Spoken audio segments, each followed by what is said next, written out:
Good morning. I'm delighted to call today's hearing to order. First, I'd like to congratulate two members of this committee who were instrumental in organizing the inaugural ceremonies that took place at the Capitol earlier this week. Senator Klobuchar and Senator Fisher, respectively, the chairwoman and ranking member of the Senate Rules Committee in the last Congress. For more than a year, the Joint Congressional Committee on Inaugural Ceremonies, led by Senator Klobuchar, put tremendous effort into planning, organizing a traditional ceremony on the west front of the Capitol. As you know, those plans had to be set aside at the very last minute because of the bitter cold for the more intimate gathering inside the rotunda that we witnessed on Monday. Thanks to her efforts and without missing a beat, our nation's tradition of peacefully transferring power continued, and the president was sworn in on the 20th of January as required by the Constitution. Many thanks to Senator Klobuchar, Senator Fisher, and the staff for successfully organizing and hosting one of our nation's most important civic traditions. I would also like to congratulate Senator Klobuchar on becoming the ranking member of our committee. I've worked closely with her over the years and look forward to continuing our partnership. I visited Minnesota with Senator Klobuchar in the spring of 2023 and met with farmers with the Gopher State in similarly cold weather that we're experiencing today, only it was in May. I greatly enjoyed the opportunity to hear those farm families. I look forward to hosting her in Arkansas in the not too distant future. I would like to welcome the committee's members. For those returning, thank you for your continuing service. For our four new members, Senator Slotkin, Schiff, Moran, and Justice, thank you for choosing to serve on the committee. I look forward to working with you and learning more about what is important to you and your states. Our committee, established in 1825, is one of the oldest in the Senate. Our hearing room, which we will use in the future, is unique in that we don't have a dais, but a table. We sit across from each other, not away from each other, symbolic and practical. I look forward to convening many meetings in Russell 328 in the coming years for us to work together and address the concerns of our farmers and ranchers and rural communities and those needing assistance. As the chairman, my door is open to every member of this committee. The fundamental purpose of our committee is to solve problems and help our citizens. I welcome you to share your ideas, concerns, and your solutions. Agriculture is not partisan. We all care about our nation's farmers and ranchers. The state of rural America concerns us all. We all believe that no American should be hungry. I intend for this committee to be highly productive in the 119th Congress. Working together this year, we will pass a farm bill that will meet the needs of our farmers for today and for the future. This morning, we can meet to consider the nomination of Brooke Rollins of Texas to be the Secretary of Agriculture. Ms. Rollins, congratulations to you on your nomination. You have been nominated at a very challenging time for America's farmers. The cost for fuel, seed, and fertilizer remain high. Interest rates are also very high and continue to be high. Farm gate prices are low. Farmers everywhere are losing money on every acre they cultivate, while farmers in certain parts of the country are losing hundreds of dollars per acre. Thankfully, Congress responded at the end of last year and provided a bridge to help ensure producers could plan again this year. Delivering this economic assistance to our farmers will be one of the major tasks you will be faced as Secretary. But as I mentioned, this was only a bridge. It was necessary because the safety net our producers have counted on in the past no longer works. I look forward to working with my colleagues in this room, across the Senate, and with you to help create a farm bill that meets the realities of modern-day agriculture. Beyond the economic strains our farmers and ranchers feel, I believe our producers want an improved relationship with USDA. They want to know USDA has their back and is helping them with the tools and support needed to successfully and profitably farm and ranch, rather than coercing them into production practices that don't work for their operations. They want new markets and new opportunities to sell what they produce. They want conservation programs to help with the issues they are facing on their farms. They want rural communities to have the infrastructure and the resources for a high quality of life. USDA, with the right leadership, can do all of these things. Beyond agriculture production, USDA is a land manager, research institution, food regulator, protector of animal health, and rural lender. There is very little USDA doesn't touch or have an impact on. All of these resources and abilities can be used to improve the quality of life, not only in rural America, but all of America. As I've met and talked with Ms. Rollins, it is clear the needs of American farmers, ranchers, and rural communities will be her focus. It's also clear that she has the relationships across the new administration and an understanding of the processes in which decisions are made in the executive branch to best position our producers for success. I look forward to seeing her bring her considerable skills and her abilities to bear at USDA for the benefit of our farmers, ranchers, and rural communities. I now recognize Ranking Member Klobuchar for her opening statement. Thank you very much, Mr. Chairman, and we welcome you, Ms. Rollins. Thank you, your entire family that seems to take up like 10 rows, as well as the FFA, your FFA officers. It's kind of an incredible group there, and your ag teacher. I want to thank Chairman Bozeman for holding this important nomination hearing. Thank you to our colleagues from Texas who are here. Senator Bozeman and I have been friends and colleagues for years, and as you noted, you came to visit my state. We didn't consider that cold that day in May. We considered it a beach day with a touch of snow.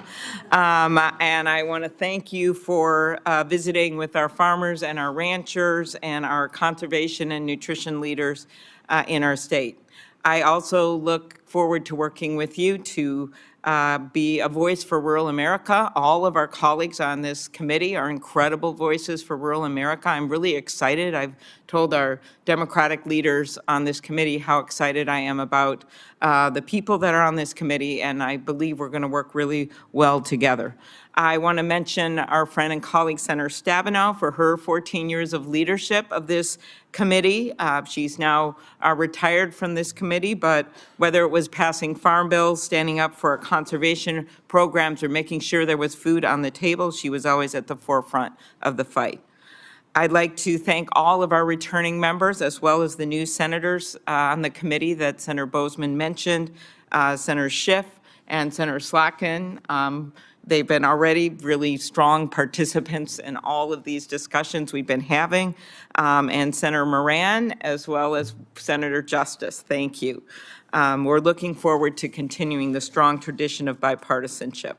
Ms. Rollins, again, thank you for being here. I enjoyed our previous discussions, and I look forward to the hearing today and hearing from you about your plans for the future. I know you and your family. I just talked to your mom about it. Have had a farm in Minnesota for years, and I hope you will be visiting our state again soon. As you know, the Secretary of Agriculture is a voice for rural America within the President's cabinet. If rural America is going to prosper, it will be important to have a secretary who will address the challenges facing farmers and rural families, who sees the importance of nutrition and conservation, and who will work with us on a strong bipartisan farm bill. We on this committee have made progress on so many fronts, from strengthening crop insurance to improving voluntary conservation programs to the good work we have done on biofuels across the aisle. But there are still numerous challenges facing America: avian flu, struggling dairy producers, flooding, droughts, wildfires, as Senator Schiff well knows, scarcity at food shelves, and the lack of housing, childcare, and healthcare facilities in rural America. As we discussed, I have concerns about some of the proposed policies from the administration, and while I have always supported targeted tariffs, I'm concerned that major across-the-board tariff increases could hurt rural America. I hope that if confirmed, that Ms. Rollins will make the case for sensible trade policy that will work for our farmers and rural America. We also need leaders of the USDA that believe in science and research, which is so critical right now. I know many of our members will be asking on that front. As a ranking member of this committee, I'm committed to doing what's right for rural America, which means finding common ground when we can, but standing our ground where we must. In Minnesota, our prosperity depends on the strength and vitality of our rural communities. Farmers and livestock producers need access to safety net programs, which with weather conditions threatening all the time, input costs and the like. And rural businesses can't spur innovation and create jobs without an available workforce, which I think is going to be an issue we'll be confronting this year, as well as childcare, healthcare, housing, and broadband. I know this is true not just for me, but for all members of this committee. And I look forward to the hearing today and to learning more about, Ms. Rollins, your plans for the Department of Agriculture. Thank you very much, and thank you to our colleagues. Today, we have been joined by our colleagues from Texas to introduce our nominee. Thank you all for being here. Senator Cornyn, will you please proceed? Thank you, Chairman Bozeman and Ranking Member Klobuchar, members of the Agriculture Committee. I'm delighted to be here along with my colleague, Senator Cruz, to introduce our friend, Brooke Rollins, to be the next Secretary of the U.S. Department of Agriculture. This one is a no-brainer. Everybody who knows Brooke Rollins loves Brooke Rollins, and you will too once you get to know her. I first met Brooke years ago when serving in state government in Texas, but it was when she was the policy director for then Governor Rick Perry that I began to see what a truly dedicated public servant she was and still is. Since this time, as you know, from reading her resume, you know she's had quite an impressive career, and so I'm delighted to be here today to help introduce her. She was born and raised, as was pointed out, in Glen Rose, Texas. For those of you who haven't pulled out your map to see where that is, it's about an hour southwest of Fort Worth. And so she brings firsthand experience of the often difficult realities of farm life into the Department of Agriculture. She graduated from Texas A&M School of Agriculture, Leadership, Education, and Communications. I thought I heard a whoop somewhere.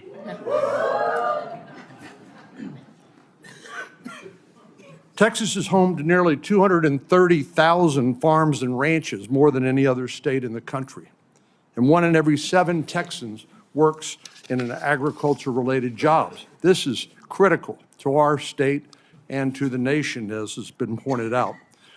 Brooke's agricultural roots will serve her well as Secretary of Agriculture to give farmers and producers from the Lone Star State and across the country a clarion voice when it comes to President Trump's cabinet. But Ms. Rollins' credentials go way beyond the day-to-day intricacies of farming. She's also a University of Texas Law School graduate and a policy wonk. She will confess to that during this hearing today. And that's demonstrated by her years of service as general counsel to Governor Perry and her 15 years leading one of Texas's premier policy institutes, the Texas Public Policy Foundation. And it was during President Trump's first administration, she served as director of the Domestic Policy Council. Many of us worked with her closely there, where she assisted Jared Kushner in that job.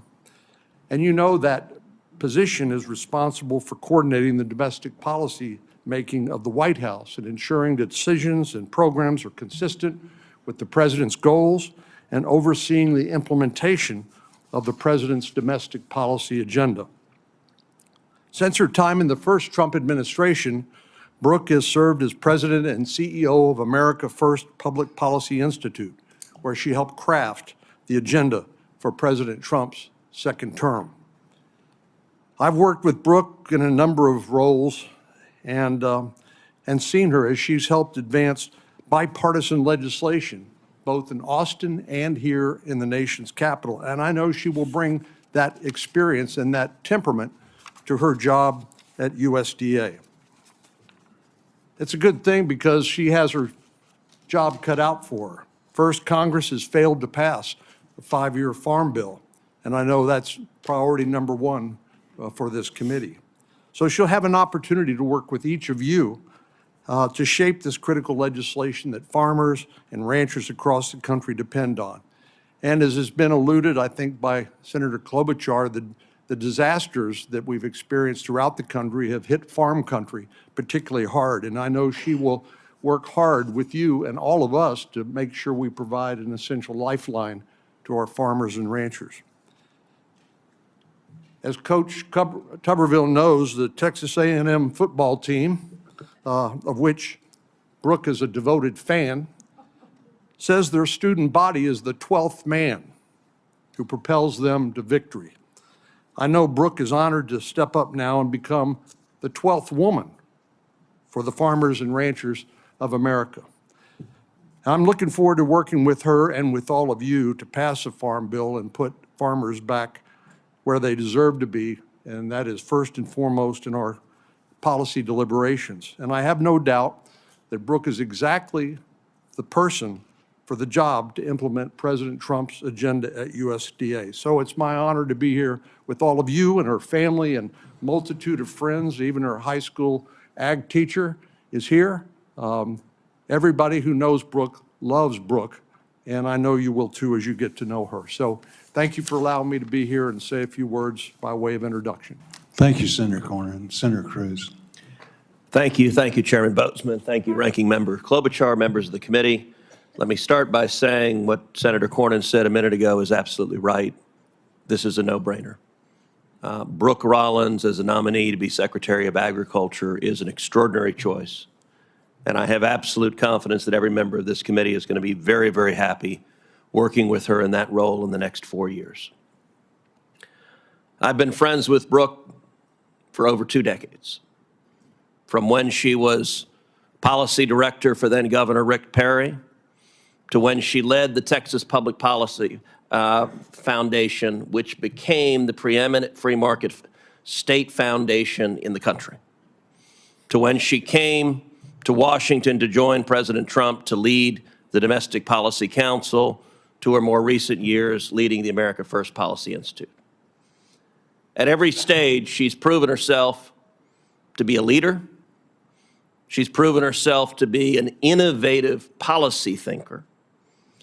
And she's proven herself able to bring people together to accomplish major objectives. All of those skills will serve her and the farmers and ranchers of America exceptionally well. To know Brooke is to know she's an Aggie. And all Aggies are members of a cult, which I say from a place of deep love. But I am convinced if you were to cut Brooke's hand right here, it would not bleed red, but it would bleed maroon onto this table. She brings that ferocity to everything she does. She brings creativity. She brings joy. Brooke is always smiling. And she's smiling because she has a vision of where to take us. She grew up in a small agricultural community, Glen Rose, Texas. Her summers were spent at her family's Minnesota farm, helping with the corn, potato, and soybean crops. And I have to say, Brooke, the level of foresight to kiss up to the ranking member as a young child is impressive.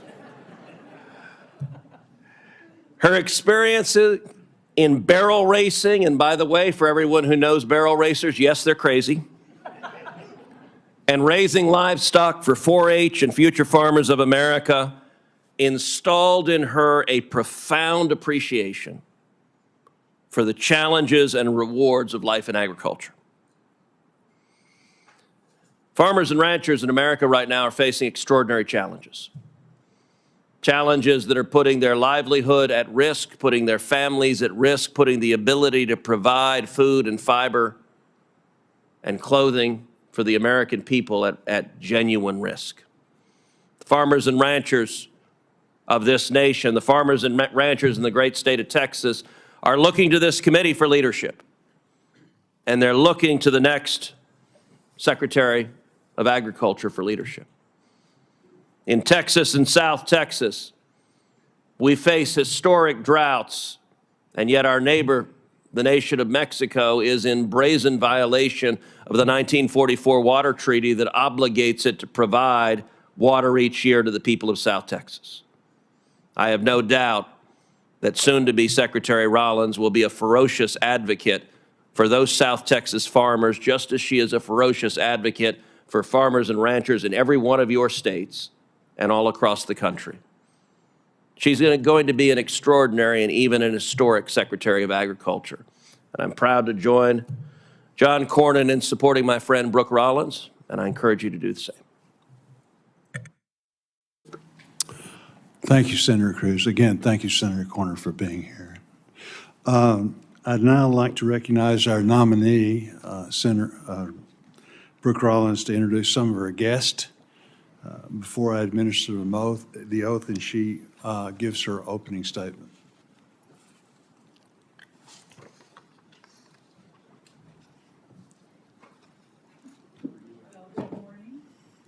Good morning, everyone.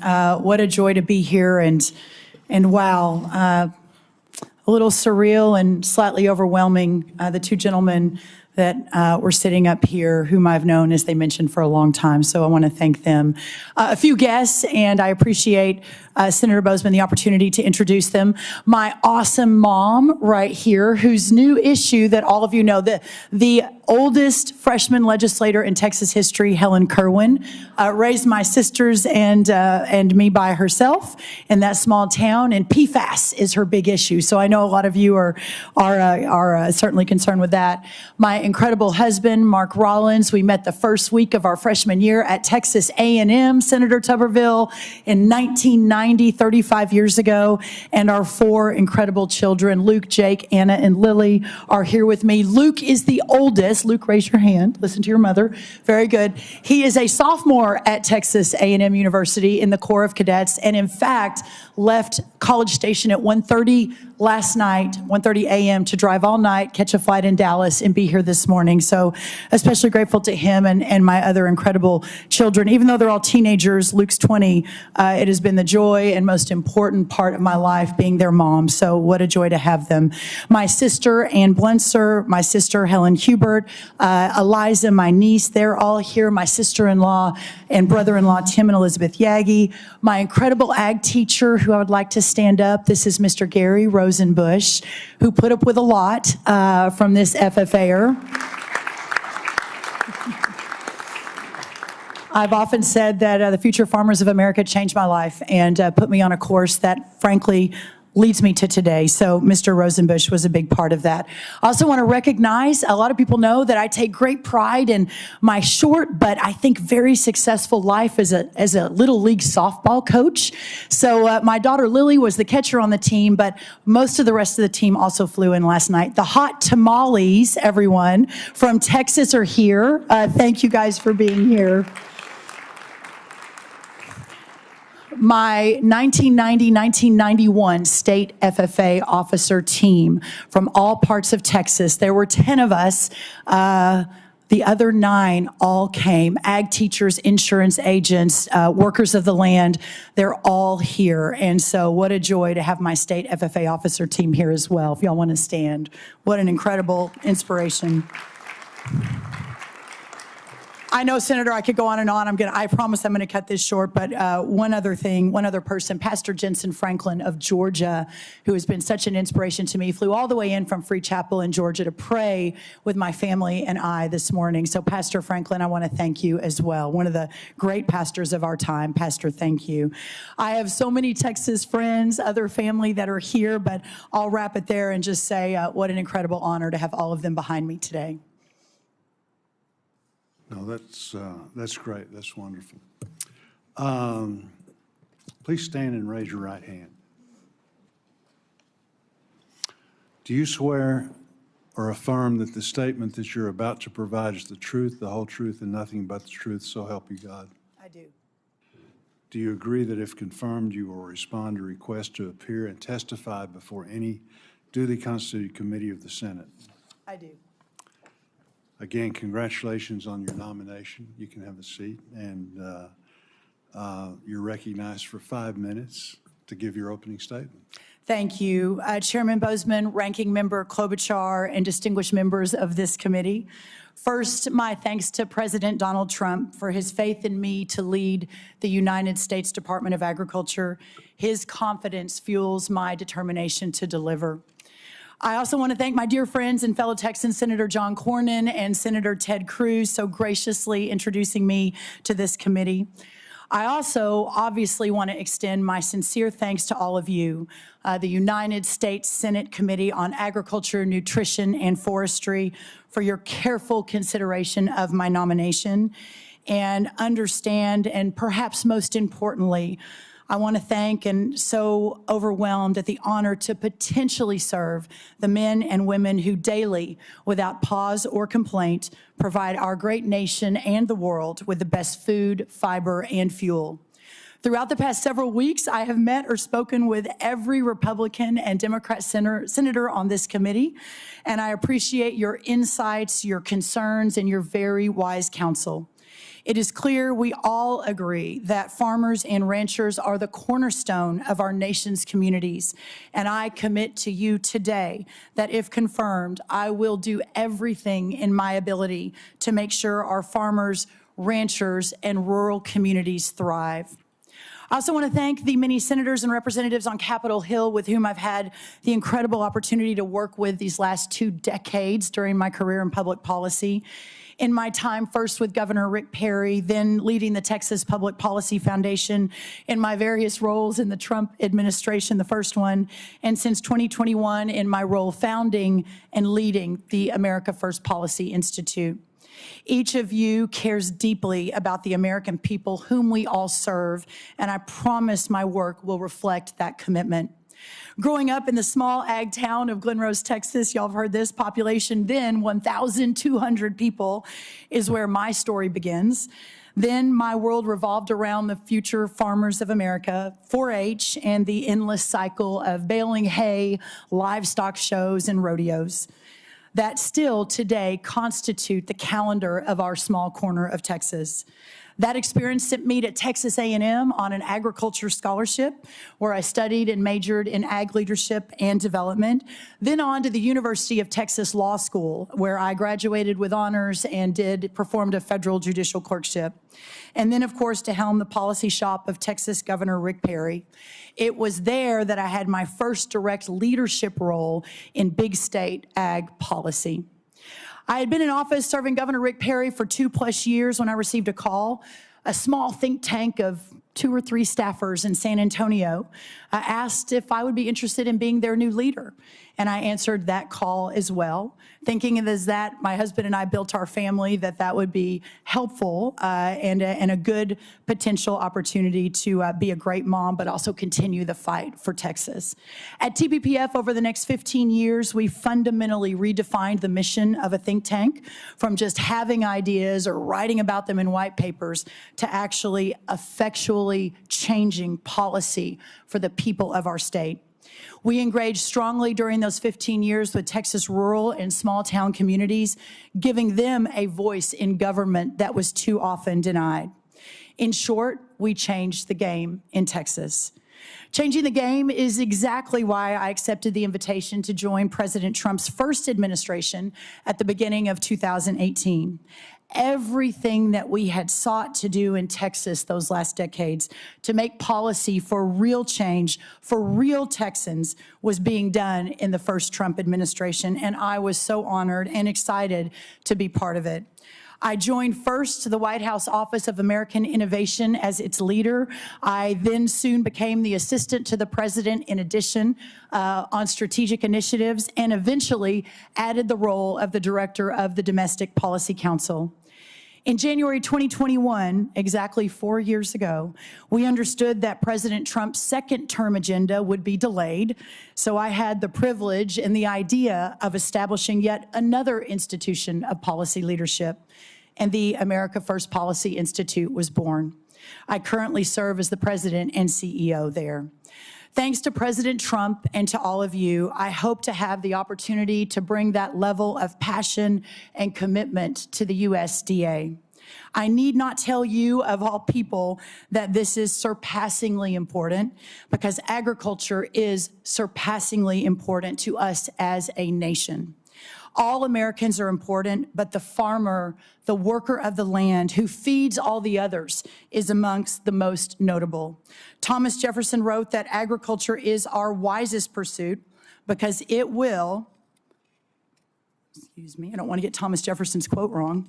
Can't misquote Thomas Jefferson, because it will, in the end, contribute most to real wealth, good morals, and happiness. And his wisdom holds true today.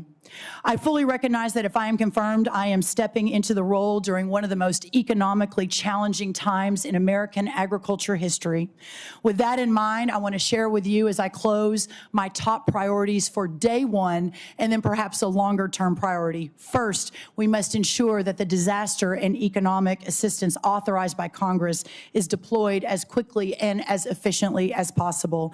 Second, we must work with the great men and women of USDA, the stakeholder communities, and state leaders, my deep background in state policy, to immediately and comprehensively get a handle on the state of animal disease outbreaks. Third, we must immediately begin to modernize, realign, rethink the United States Department of Agriculture, responding to the clear needs and the desires of the American people as set forth so well by the President of the United States over this last historic week.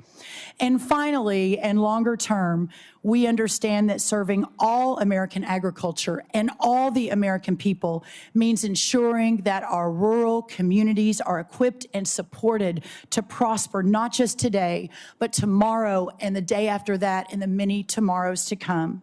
This includes exploring improvements to our rural development programs, demanding strong and steady domestic and export markets for our beautiful agriculture bounty, eliminating burdensome and costly regulations that hamper innovation, ensuring our nutrition programs are effective and efficient, and putting in the work to make sure we have a healthy and prepared next generation of farmers, ranchers, entrepreneurs, innovators, and indeed all Americans. This is what we need for the next century of American greatness. These are just 4 of my top priorities. Beyond these, I am dedicated and committed to providing all of you with the timely technical assistance that we will need to ensure that we have a farm bill that moves forward. My aim, after all, is the same as yours, the same that brought you to the Senate, the same that brought Donald J. Trump to the presidency again, and that is to serve the people in this great country. Thank you, Senator, and thank you, Ranking Member Klobuchar. Thank you, and for your opening statement. As is customary, my colleagues and I would like to ask you some questions. Each senator will have 7 minutes to ask questions during this first round. If we need an additional round, that will be 5 minutes. Before I ask my questions, I'd like to add a number of letters in support of Ms. Rollins' nomination into the record. In particular, I would like to highlight one letter signed by the Farm Bureau, the Farmers Union, the National Council of Farmers Cooperatives, and more than 400 other agricultural organizations supporting Ms. Rollins' nomination. Without objection, so ordered. In your written statement, again, you alluded to, and the testimony that you just provided, you talked about your focus, some of the things you want to. Can you expand on that a little bit more? The first 100 days, what can we expect? I think the first 100 days, sir, if I am so fortunate to be confirmed, will be a fast and furious effort to ensure that we move that economic aid out. In fact, when I got the call from the president about this particular position, it was the honor of a lifetime to accept that call and to accept the nomination. But then about 5 minutes later, I started thinking about, okay, what do I do to make this successful and perhaps the best, most effective, efficient United States Department of Agriculture in history since President Lincoln first launched launched this department. The aid to the farmers, top priority. Animal disease, top priority. Ensuring that we begin to move toward President Trump's vision. I work for him. I am his cabinet member, but also working alongside all of you. And so many of the conversations that we all had over the last 4 to 6 weeks from both sides of the aisle, from both Republicans and Democrats, were very encouraging to me. I believe that there is an opportunity, while there will be moments of disagreement, I have no doubt that there will also be many, many moments of agreement.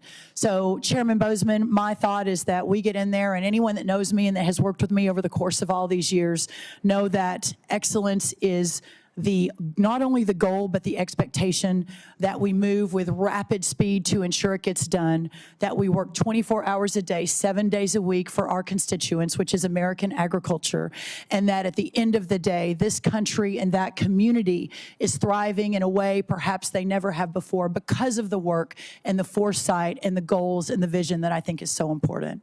Good. I appreciate you on several occasions bringing up the disaster assistance.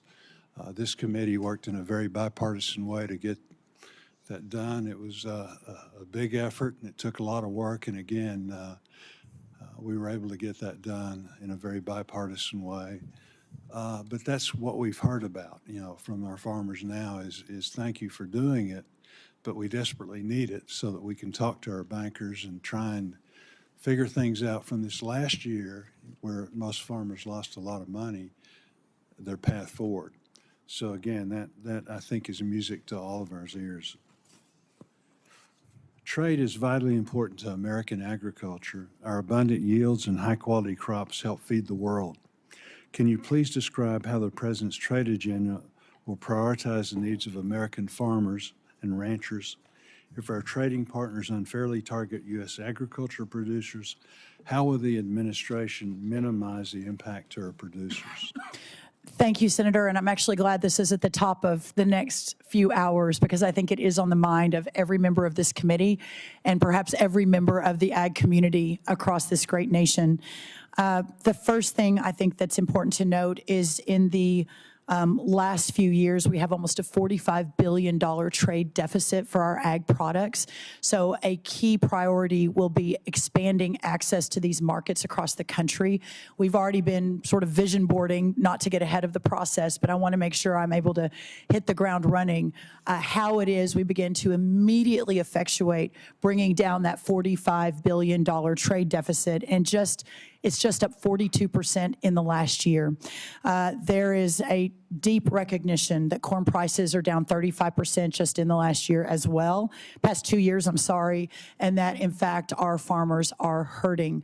Regarding the President's tariff agenda, I think it probably comes as no surprise to anyone sitting in this room that he believes it is a very important tool in his toolkit to continue or bring America back to the forefront of the world and to ensure that we have a thriving economy. But just as he did and we did in the first administration, he also understands the potential devastating impact to our farmers and our ranchers.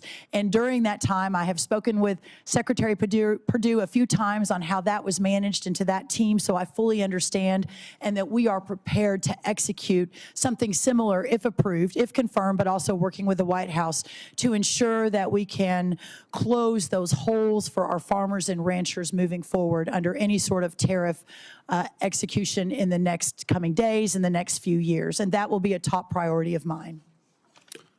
Very good.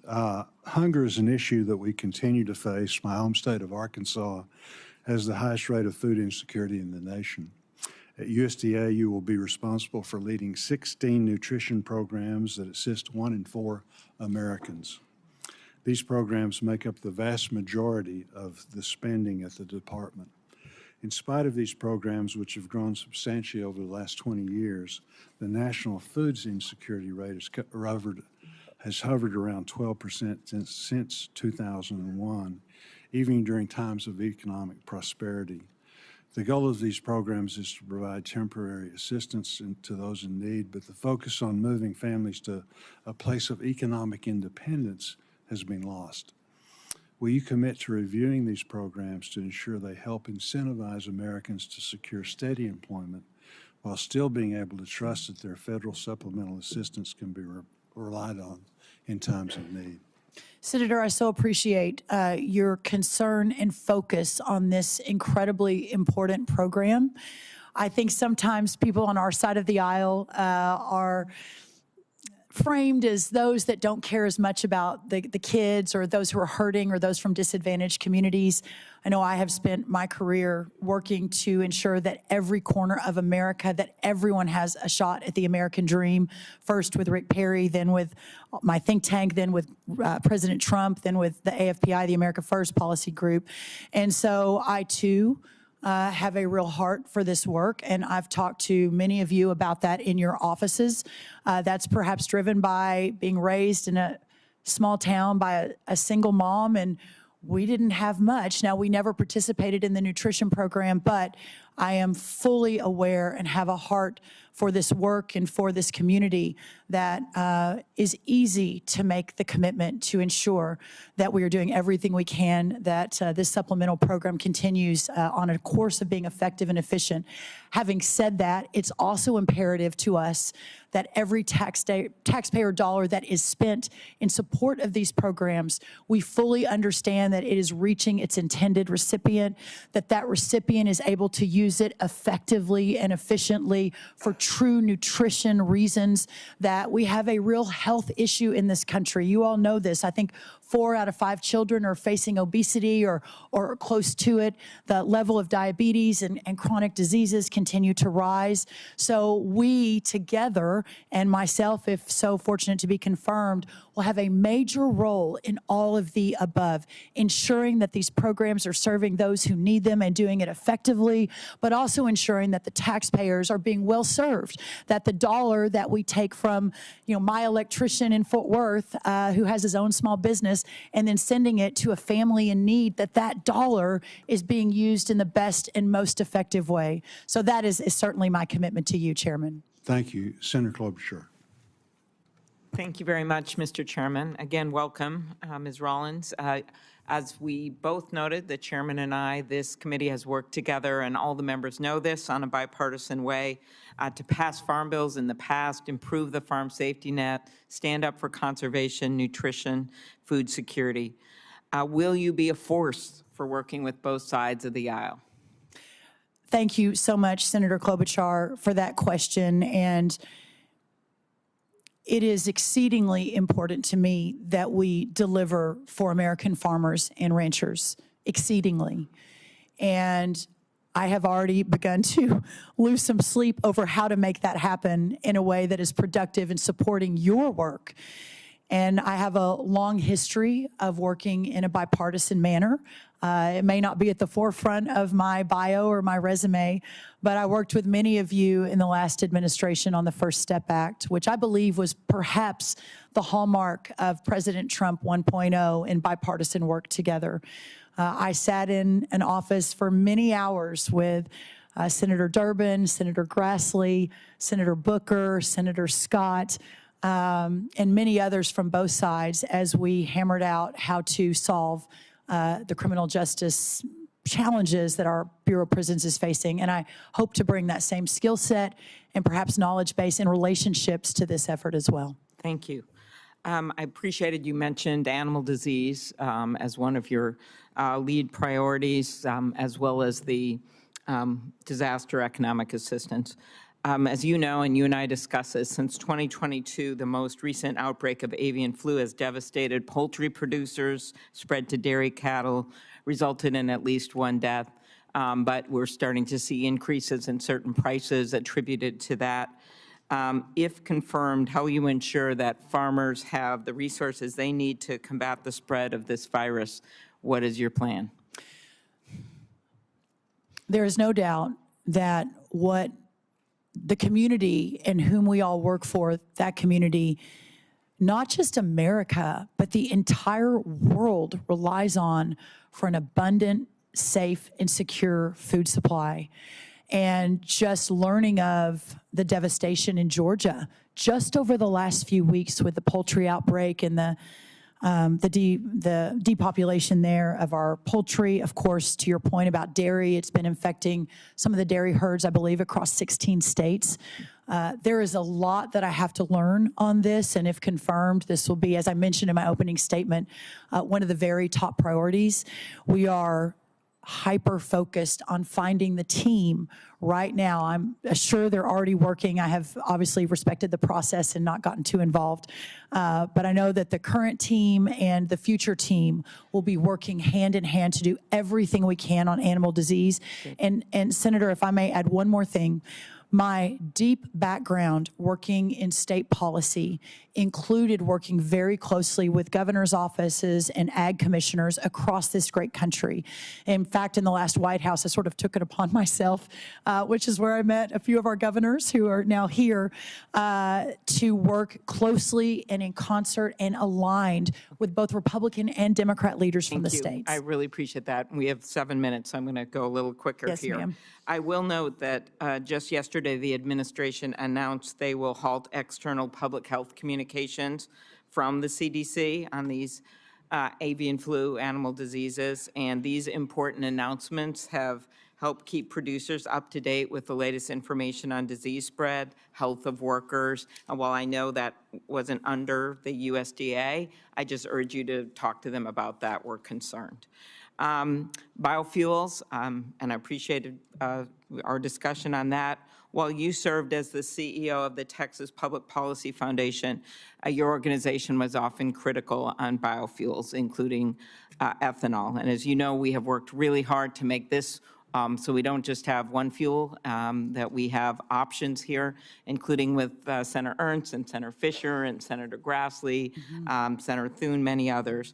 What role do you believe biofuels play in our domestic energy production? How will you continue to promote the production of these fuels as Secretary? Thank you, and I appreciate you bringing that up. It's my understanding that those reports were written over a decade ago. I haven't seen anything more recent. Texas Public Policy Foundation puts out almost 900 to 1,000 pieces of content a year. I did not author that specific piece, but to be clear, there's no doubt, coming from Texas, I was a massive defender of fossil fuels and the importance of fossil fuels in the energy independence and energy dominance narrative. Clearly, I've spoken with so many of you on both sides of the aisle on this issue. I will be a secretary for all agriculture.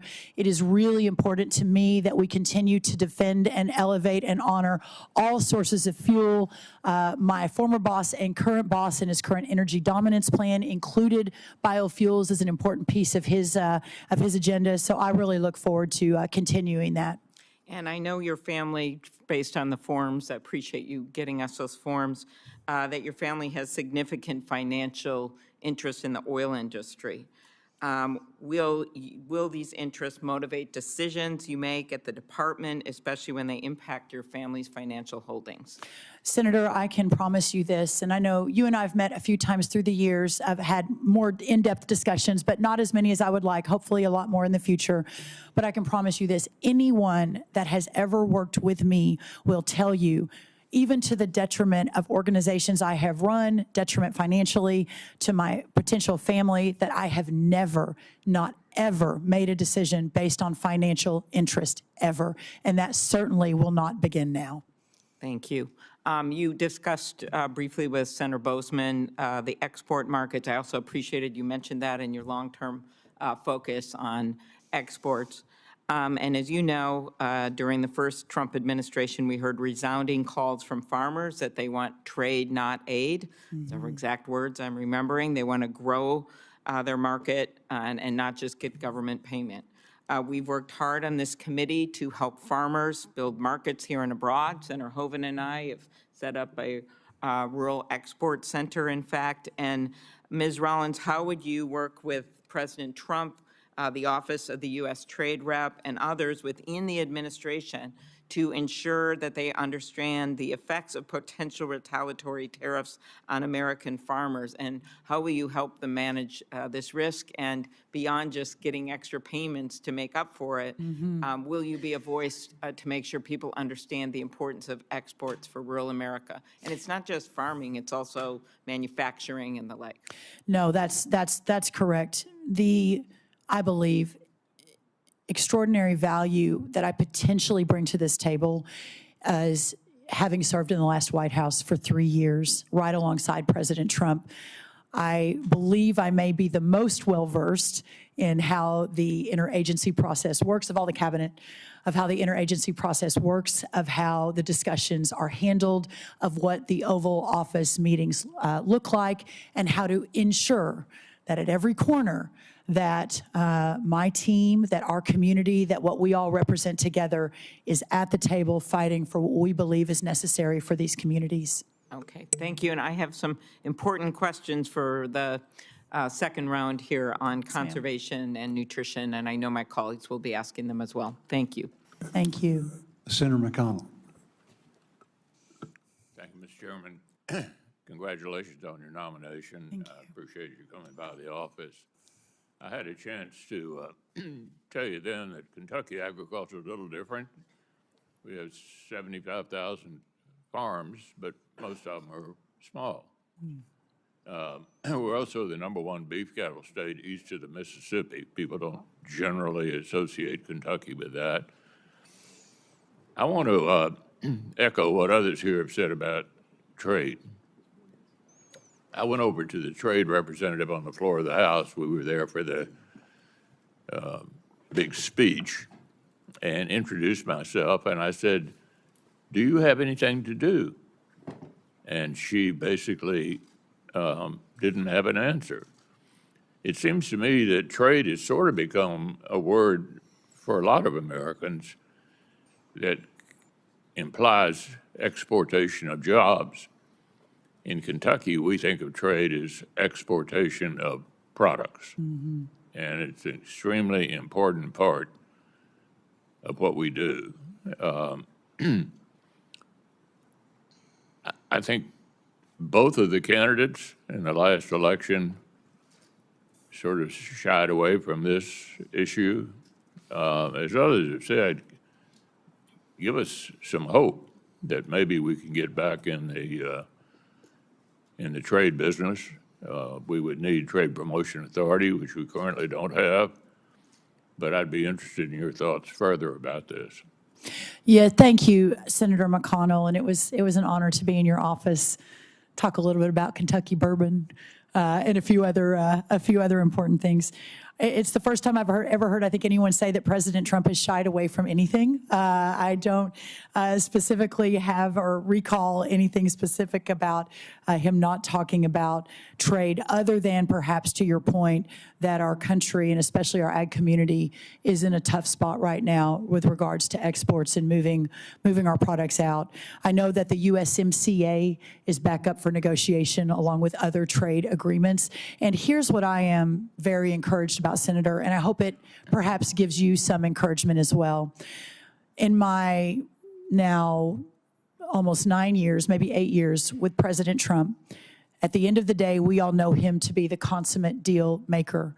And I believe that that skill and that intense focus on making deals for his people, not only for America, but for the ag community that supported him at 90% since really the very, very beginning. I think 338 counties out of 344 agriculture counties voted for him.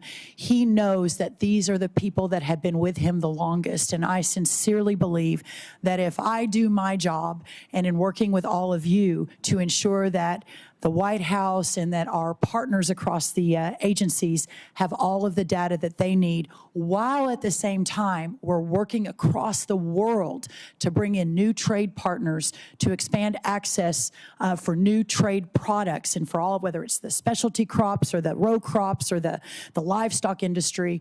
I believe, as the president mentioned in his inaugural address, that we're embarking on a golden age, and I also believe this is going to be a very, very big part of that.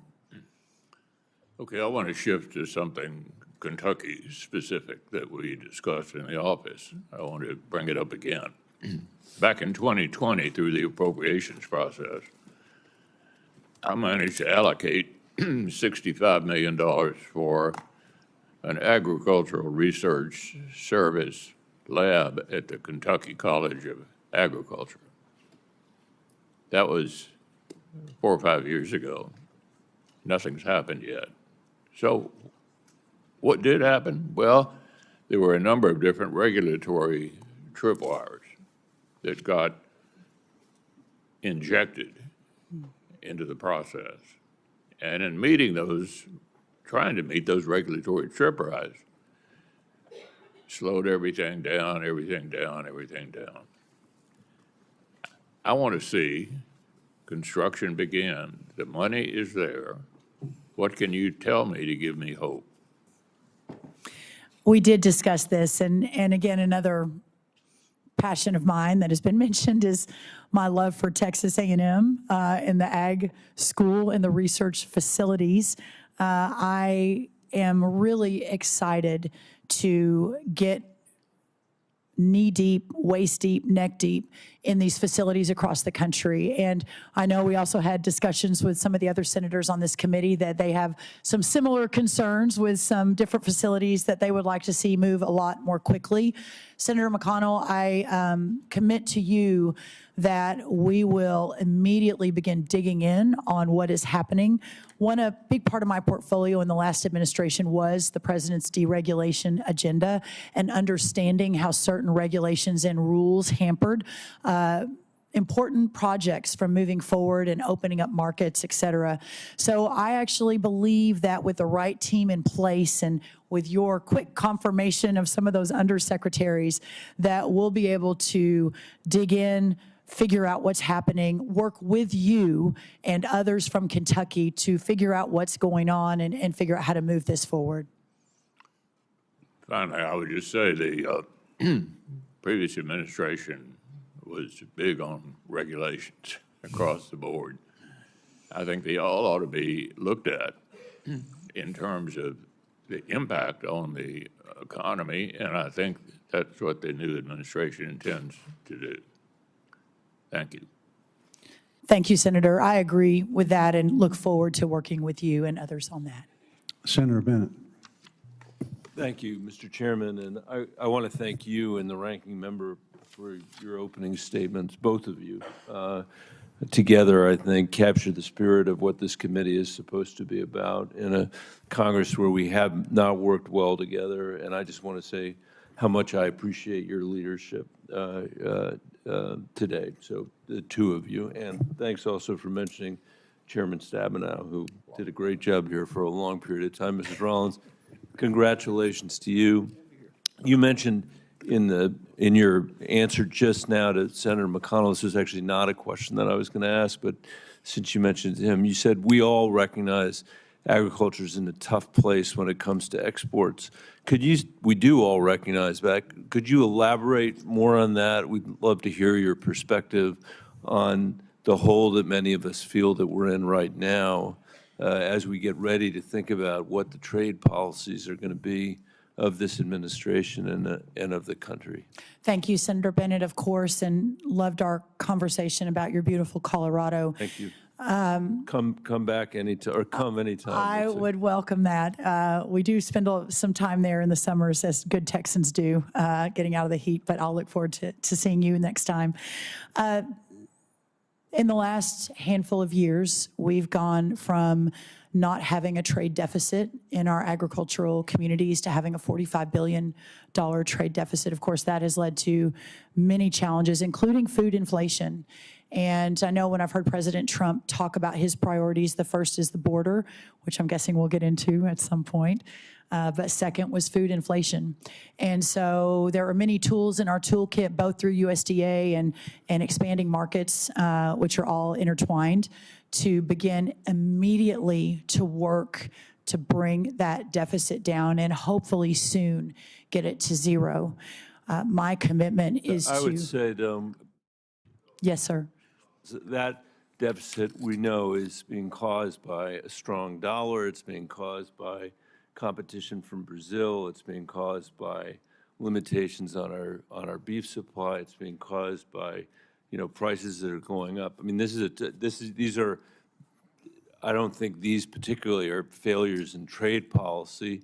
It's making it harder for us to export, which is what Senator McConnell's concern was, which I share. And I think that all of us understand, and actually, I will say, there are many ways in which I'm sympathetic to some of the trade policies that President Trump is trying to advocate for, but agriculture is already in a tough spot for those reasons, I think, largely, and we don't want it to be in a tougher spot as a result of what happens here. And I think, you know, when you were in my office, you talked a little bit, and this is going to be the easiest question that you get, but I hope you only take 15 seconds to answer so I can go on to the next stuff. Yes, sir. Which is, you know, what is your responsibility as the Secretary of Agriculture to go into the Oval Office and say you haven't thought through the unintended consequences that are going to flow to American agriculture if you pursue these trade policies? Senator, in 15 seconds, my role is to defend, to honor, to elevate our entire agriculture community in the Oval Office, around the table, through the interagency process, and to ensure that every decision that is made in the coming 4 years has that front of mind as those decisions are being made. And I agree also with what Senator Klobuchar said, is that what we've heard from our farmers and ranchers over and over again is they want to be able to do the work, they want to be able to export, they don't want to Right. solve this problem by getting, you know, aid to make up for what they should have been able to send to Asia and other kinds of places. The only growth that my farmers and ranchers can see in the foreseeable future, which is to say their lifetimes, is by growing our exports of agriculture. So I appreciate your understanding that, and I agree. we're counting on you, if you're in this job, to be that advocate. We also had the chance when you were in my office to talk a little bit about something that, you know, I've focused on here the entire time I've been on this committee, which is the state of our national forests throughout the American West. As you know, and I know you know this, they're incredibly important to us because every single community that we have, no matter how big or no matter how small, every single farm and ranch that we have is downstream from these snowpacks and downstream from these national forests and the condition of these national forests. And they're national forests for a reason. You know, they are national forests.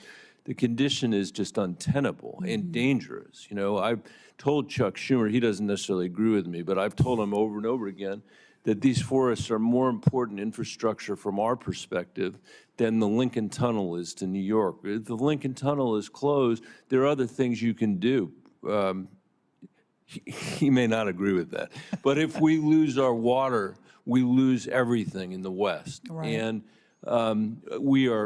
Coloradans are watching what's going on now in California, Senator Schiff, with broken hearts because of what is happening there. We've seen it happen at a much smaller scale, but still universal in our state with things like the Marshall Fire. So I wonder if you could talk a little bit about the importance of these national forests, how you think about the stewardship here, you know, whether or not we should be considering the fact that if we wait to fight these fires, it costs $50,000 an acre to fight them, whereas if we do the work on the front end, putting people to work in our national forests, it can cost $1,400 an acre to do it. I'd love to hear your perspective on that. Senator, I am so glad you brought this up, and I believe, and Senator Schiff and I spoke about this, obviously, in his office a week or two ago, as they were facing unimaginable experience in California. And I am really excited to tackle this problem. I don't pretend to even know the beginnings of it. I've just started studying it. But it seems to me, and after speaking with you and others on the committee and beginning to learn, first of all, I think we have a great undersecretary identified and announced. The quicker we can get him confirmed, the quicker we can really begin this hard work ahead. And my husband's family owns a little cabin right on the edge of a national forest in Gunnison, Colorado. So I too have spent about the last 25 years enjoying the national forests and the extraordinary beauty that they bring to our people. But the water is a massive issue, and you and I talked about that. 40 million people depend on the water that is under your land in Colorado.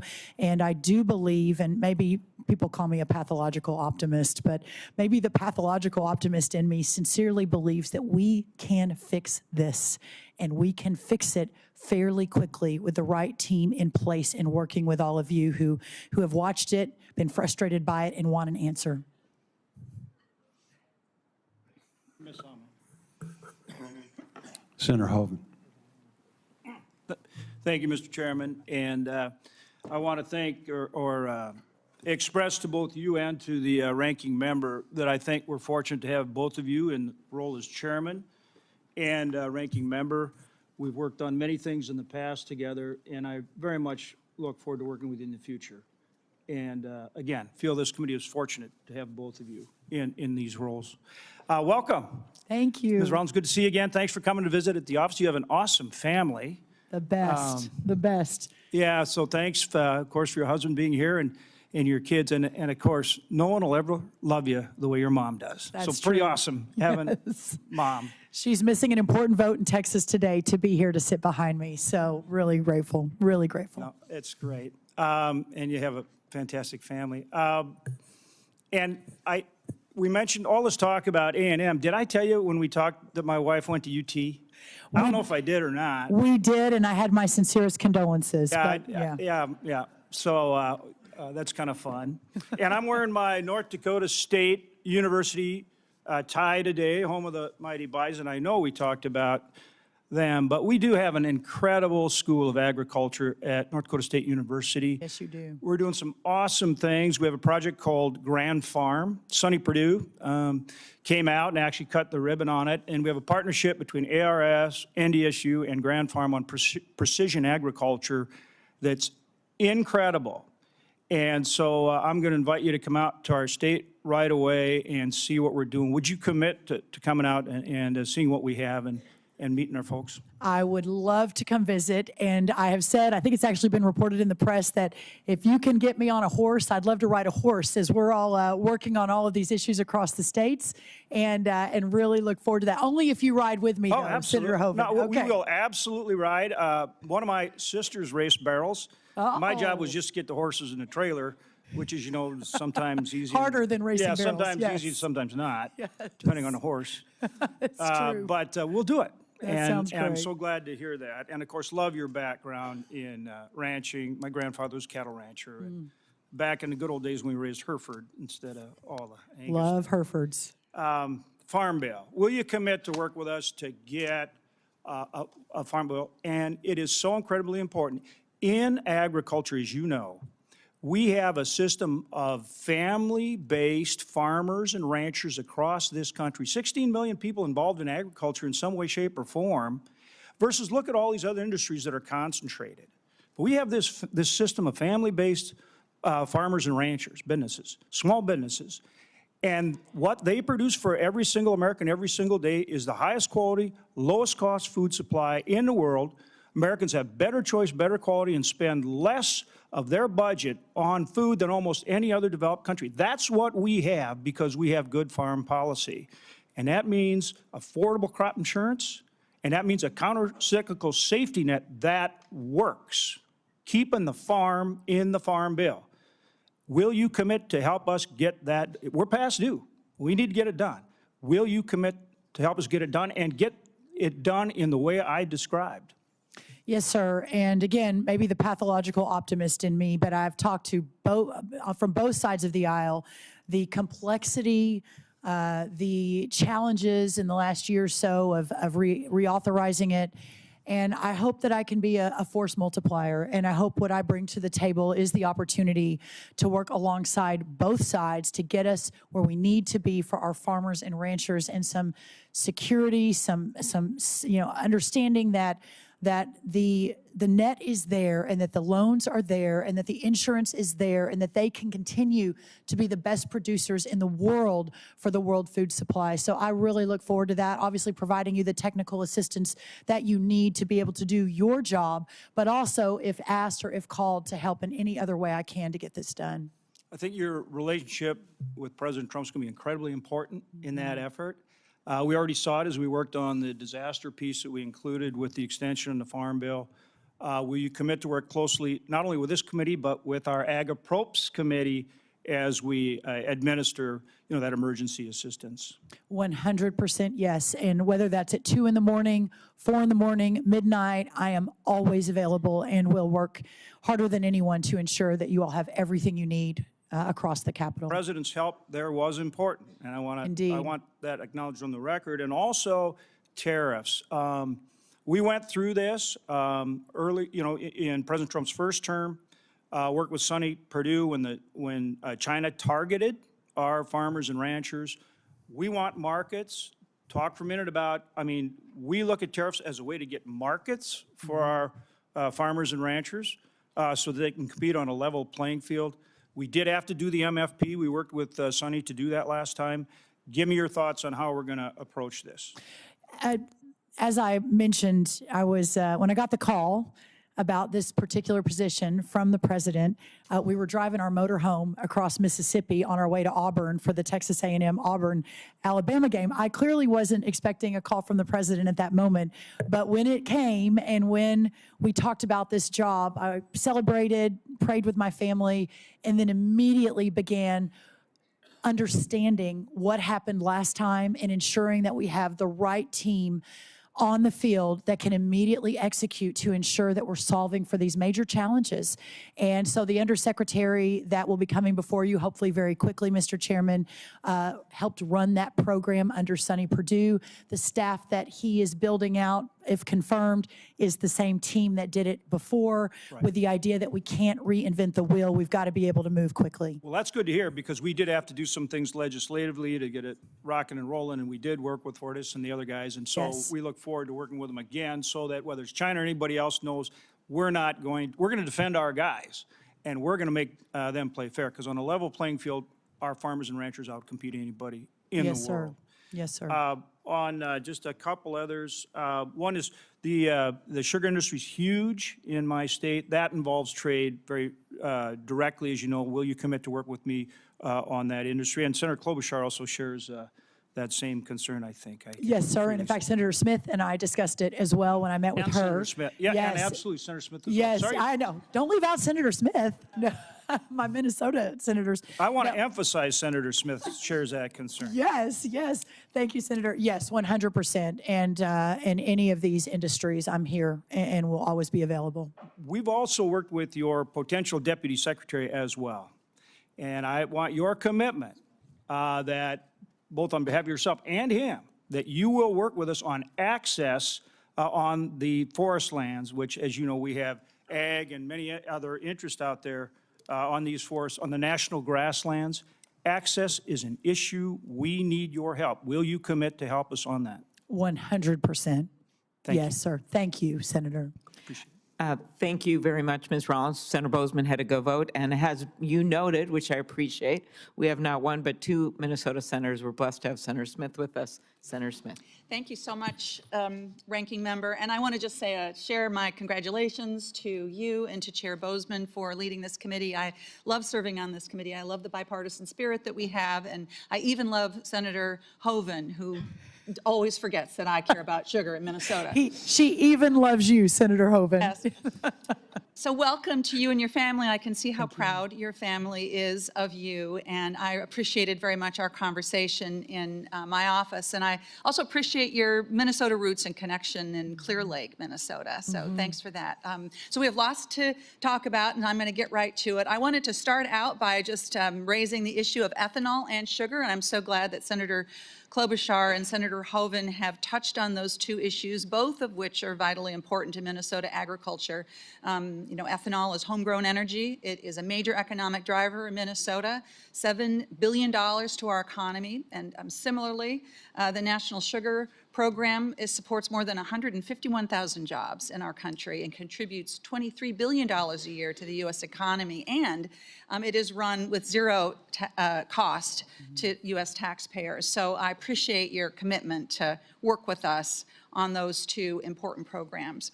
Let's turn to rural development. You come from a small town, and I represent a state filled with small towns and rural places that are full of energy and creativity and innovation and talent. And I think we also know that small towns and rural communities face unique challenges. And I sometimes think that people forget that the rural development side of the USDA is really important. That portfolio is very important. And I will be honest, I'm fearful that the work done there, those efforts not being well understood, could become the target for budget cutting. And I also know that American farmers and ranchers really trust the USDA on those issues. They don't want to see those programs farmed out to other agencies where we all are worried that they would just get less attention. We talked about this when you were in my office, and I appreciate that. So let's dive in on a couple of issues, two big rural development issues: housing and childcare. So we know we have a serious shortage of affordable housing in rural communities. These are places where our elders and folks that live on fixed incomes, people who make our food system work, it's where they live. For decades, the Rural Housing Service at the USDA has helped in those communities, and everyone agrees it needs to be modernized and updated. Last Congress, Senator Rounds and I introduced the Rural Housing Service Reform Act to do that. We have 14 bipartisan co-sponsors. So I want to ask you first, Ms. Rollins, can you talk a bit about your vision for how the USDA can engage on rural housing, and will you work with me on rural housing service reform as we're describing in our bill? Thank you, Senator Smith. And I think of all of the portfolio, if confirmed, that I am taking on, the one that excites me the most is the opportunity to put forward a vision and build a program around revivifying, restoring, and bringing back rural America. And clearly, the federal government itself can't do that, right? There's going to be many, many factors, but the idea that we at USDA can lead that effort, that it's not just about elevating our farmers and ensuring our ranchers are protected, and that USDA is doing everything they can to defend them. It is an all approach. It is housing, it is childcare, it is education, it is all of the above. And one of the things I think I bring to the table, and I think Senator Smith, you and I, and even Senator Klobuchar discussed this, in the last White House, I led the effort called the White House Opportunity and Revitalization Council. I say I led it. We hired Scott Turner to lead it, who's now President Trump's housing nominee. And you all, if you haven't met him, will love meeting him, former NFL player and just a pastor and a visionary. But in that effort, we were really focused on urban communities and the disadvantaged communities within those urban communities. And over the course of many months, across the agencies, across the government under President Trump, we focused on the myriad of programs that were duplicative, that tried to serve the same constituency, that sometimes were fine, but other times was not a great use of dollars.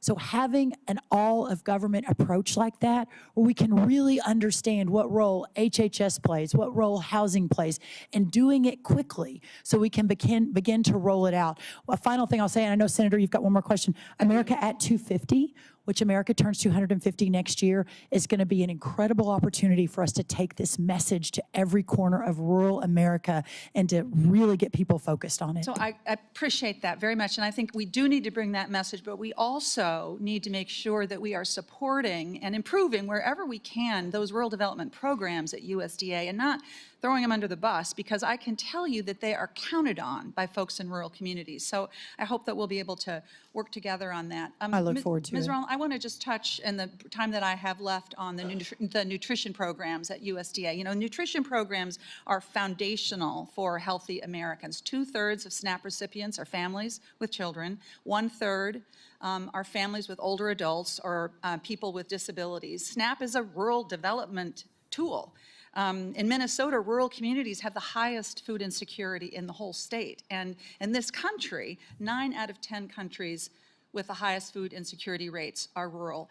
So, Ms. Rollins, can you talk to me about how you see the rules around SNAP? And let's start with what you think about work requirements for SNAP. Well, first, I understand this is an incredibly important issue to everyone on the committee. My commitment is to ensure that we have the data, the research, and the understanding of this program to make sure that we are serving those that need it. And as I mentioned earlier, raised by a single mom in a rural community with 2 little sisters, she worked at the library, she made $5 an hour. I understand this. And is it your view that we need to adjust or change the work requirements for SNAP? it probably will be no surprise to everyone on this committee, both Republican and Democrat, and through a course of 20 years of being a policy leader, that I do believe in work requirements. I do think they're important. I do think, and I don't fully understand, but plan to get more in the weeds on this if confirmed, and working with all of you to make sure that your concerns are part of that education process for me. So my view, and in fact, I think this is the official view of the USDA, is that SNAP should ensure that no one fears going hungry in this country, but also that it reflects the importance of work and responsibility in this country. And that is why SNAP has extensive work requirements in place. And folks that are not required to work under SNAP, very small number, it's because they are taking care of a child or an incapacitated person, because they are all participating in an alcohol or drug treatment program, because they are already working under some other program. So I ask you to consider this as you look at this, because again, I don't think that this is a good place to be looking for extra dollars when we have so many people that are struggling with food insecurity, even though they are working one or maybe two or three jobs. Thank you. I know I'm out of time. Thank you, Senator. I commit to working with you, and I look forward to it. Thank you very much, Senator Smith. Next up, Senator Ernst, our neighbor to the south. Yeah, thank you to our ranking member, Amy Klobuchar, and a great neighbor, as has been mentioned many times over, between Minnesota and Iowa. Amy has worked with me on so many different agriculture and biofuel-related issues, and I am excited to work with you, Senator Klobuchar, you and Chairman Bozeman, as we work on a 5-year farm bill.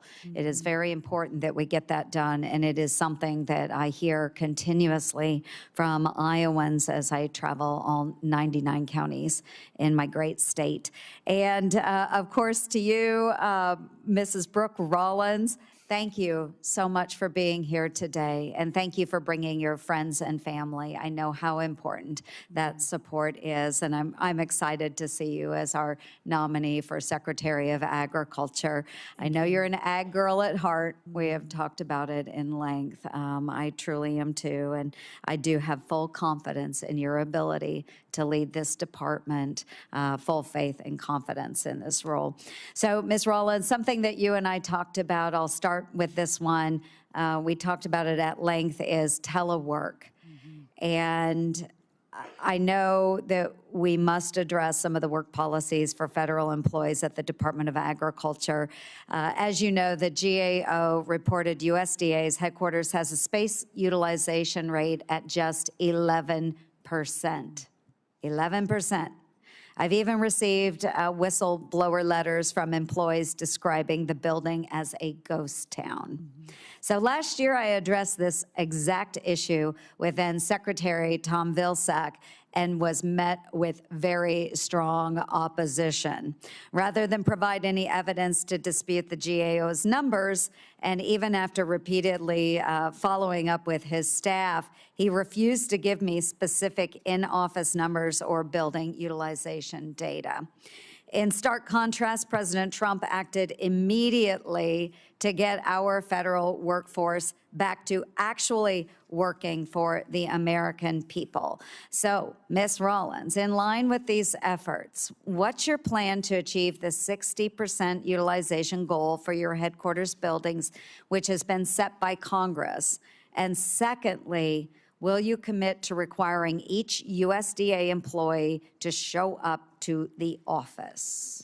Senator Ernst, thank you, and I really loved our time. We first started talking about this in way before even the election. Way back. And I love your intense focus on ensuring that those who are hired and paid by taxpayer dollars are fully committed to serve in the most effective way wherever and for whomever they work. And that is, I believe, being in an office almost every single time. And it's not my belief alone. Obviously, President Trump has been talking about this. I believe there was even an executive order in the last day or two calling for the same. So I do look forward to getting into the office and hopefully very soon, and really working to effectuate the most effective workforce that the United States Department of Agriculture has ever had in the history of this country, and in so doing, ensuring that they are all in the office to make that happen. Wonderful. Thank you for that commitment. And another area that has been brought up quite frequently up here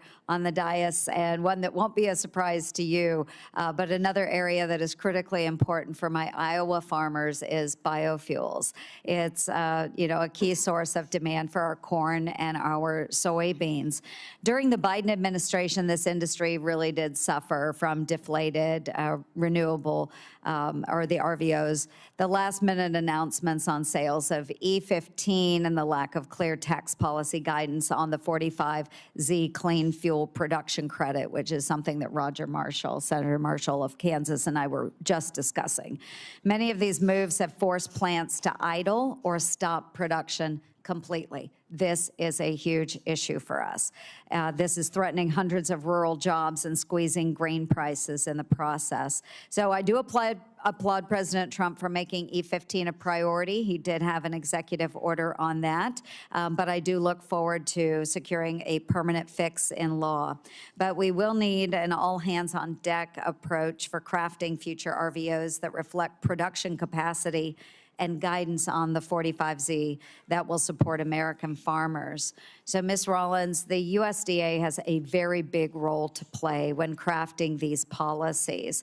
As Secretary, will you commit to supporting biofuels and working with me to provide certainty for our farmers and the entire renewable fuel industry? Yes, Senator, and I really look forward to that. I think there's no question where President Trump stands on this. I believe, if memory serves me correct, there was even an executive order on this in the last administration. It didn't come out of domestic policy. It came out of Larry Kudlow's NEC, so I didn't work on that directly. But I know the courts, I believe, overturned it and correctly stated that the Congress should take that up. I really look forward to working with you, but also with my friend Lee Zeldin, if confirmed, over at EPA on a piece of this, on the 45Z, with my friend Scott Bessent over at Treasury. I think that you all will find and hopefully be encouraged that the cabinet, if confirmed, we all know each other, are friends. Many of us are like family, and we really, really are looking forward to working together on these cross-agency issues like the ones that you've just outlined. That's wonderful. Really appreciate that, because in the last administration, I have to say that in conversations with the leaders at all of those agencies, we were really blown off and left swinging in the breeze. So I anticipate that President Trump will want to do right by our farmers and those that are producing renewable fuels. Another issue, just very quickly, Ms. Rollins, top of mind for Iowa's ag community is Proposition 12. We are the #1 hog producer in the United States, #1 hog producing state. And California's ballot initiative has been very devastating for our family farms and is only fueling market consolidation of pork producers. So, just ultimately, what we would like to do is move on legislation, craft a way forward so that we don't have states telling our producers how they can raise their livestock. Very important to us. So, Ms. Rollins, in line with President Trump's priority to lower food costs for American families, will you commit to working with this committee to reverse Proposition 12? Proposition 12, and I have just in the last few months become very acquainted with it. You know, the idea that one state, and listen, I'm a federalism believer. I believe in the founder's vision of the 10th Amendment, and the government closest to the people is the government that should be most active and under that 10th Amendment. But this particular issue, I believe from even a bipartisan perspective, there's no doubt that it's not just affecting California, it's affecting multitudes of other states, multitudes of other parts of the ag community, including our hog family farms, Iowa, but many other states have been really affected by this as well. I know that you guys, if you don't even already have a bill filed, you're soon to file one. Yes. Legislation has been drafted. So yes, I commit to working with you on that and look forward to it. Excellent. Thank you, Ms. Rollins. And I look forward to hosting you in Iowa on an ag and biofuels tour. And I would welcome your family as well. So thank you very much, and I yield back. Senator Durbin. Thank you. Thank you very much, Mr. Chairman. Mrs. Rollins, I took your advice. When we met yesterday, you told me about your mother's agenda as a Texas state representative on the issue of PFAS, and I should make a point of meeting her. She was the first person I met in the room today. And we talked. She's special, isn't she, Senator? There is, and it looks like we're going to have a possibility of a real bipartisan state-federal alliance on an issue important to everybody. So Yeah. I'm glad she came, and I'm glad I had a chance to meet her. Thank you, sir. We talked about a lot of things yesterday, and I want to talk about one that's in the headlines this morning and will be for a long time: the mass deportation of undocumented people from the United States. I mentioned to you that I have been surprised by the response I received among farmers and ranchers and people involved in agriculture when it comes to the immigration issue. I told you about the dairy farmer who said, Senator Durbin, we're going to close down our dairy operation after 3 generations in our family because we need immigrant workers for dairy operations in Illinois. Another young lady with the Farm Bureau raised her hand and said, while you're at it, include the orchards. Who's going to pick this crop? It isn't the local kids at the high school. They won't even man the fruit stand out by the highway, and I put an air conditioner in there. I can't get them to come to work for me. I need immigrant workers. Turns out that 40% of the farm workers in this country are undocumented. And you know what that means. They're vulnerable to being deported. And if they're deported, what are the farmers going to do? For a lot of them and for a lot of different industries, immigration is critical. Now, your organization has said some things, some pretty strong things. Your American First Policy Institute, they've called for deportation at a scale that actually matters and massive deportation efforts. So I just need to ask you, what is your policy on immigration? We've got to get down to the real world, not the criminals. We don't want them, they shouldn't come here and they shouldn't stay. But those who work every single darn day to pick a crop that American people are not going to pick themselves, and most of them, 40%, I shouldn't say most, 40% are undocumented. So can we expect this administration to be raiding farms and going after the immigrant farm workers? Senator, thank you. And I really was grateful for our time yesterday and our time working together in the last administration. And I appreciate your kindness. I was a little late yesterday. There was some confusion and you gave me a little grace. So I really appreciate that. Yes, Senator Lujan, you as well. Listen,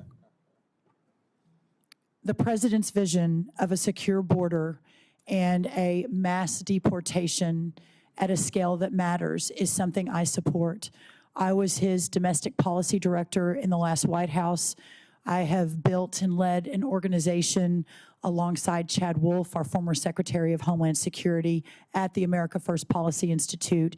I want to be extremely transparent, and I think that you deserve that.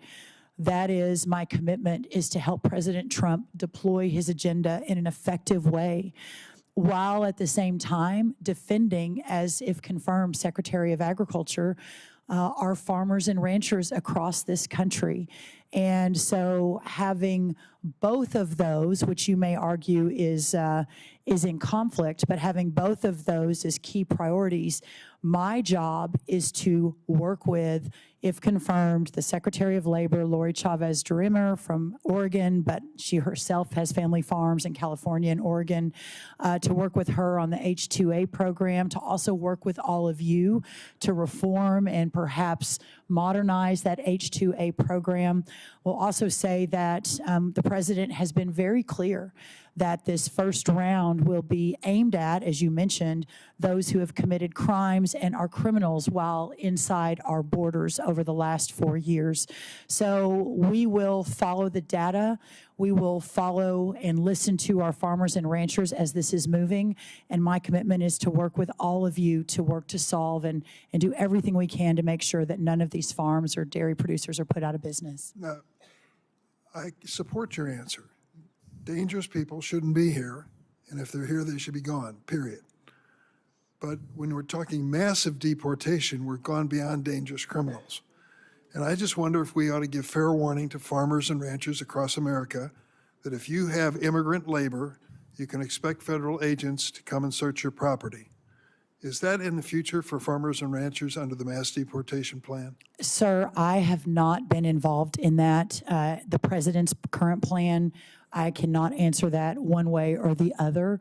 I do know that my job is to ensure that as those conversations are ongoing, if confirmed, that I am part of that data collection and understanding, and that the president understands that what this means to our agriculture community. And I believe sincerely that he will execute his agenda that he has promised the American people, but that will never forget our ag community in so doing. Well, I certainly hope so, because these men and women and immigrant labor on our farms are doing backbreaking work every single damn day, and they've done it for years. And many of them, 40% of them, are undocumented. And if they are going to be deported, then we've seen a lot fewer fruits and vegetables that we take for granted every time we go into the store. I think that's part of the reality. When it comes to the SNAP program, the work requirement and the asset requirements, do you think we ought to apply work and asset requirements to other agricultural programs? Senator Durbin, I look forward to learning more about those. I have actually spent most of my time on SNAP in preparing for this hearing. I'm obviously aware there are 16 other nutrition programs across the United States Department of Agriculture. I look forward to learning more about all of those, meeting with those that are running them, even looking across the agencies to see whom else is working on these projects, and ensuring that they are the most effective for those who need them, but also the most efficient for the taxpayer. I'm going to ask one last question. Project 2025, you're familiar with, calls for capping crop insurance payouts to $40,000 per farmer and terminating longtime USDA export promotion programs. What's your position on this Project 2025 proposal?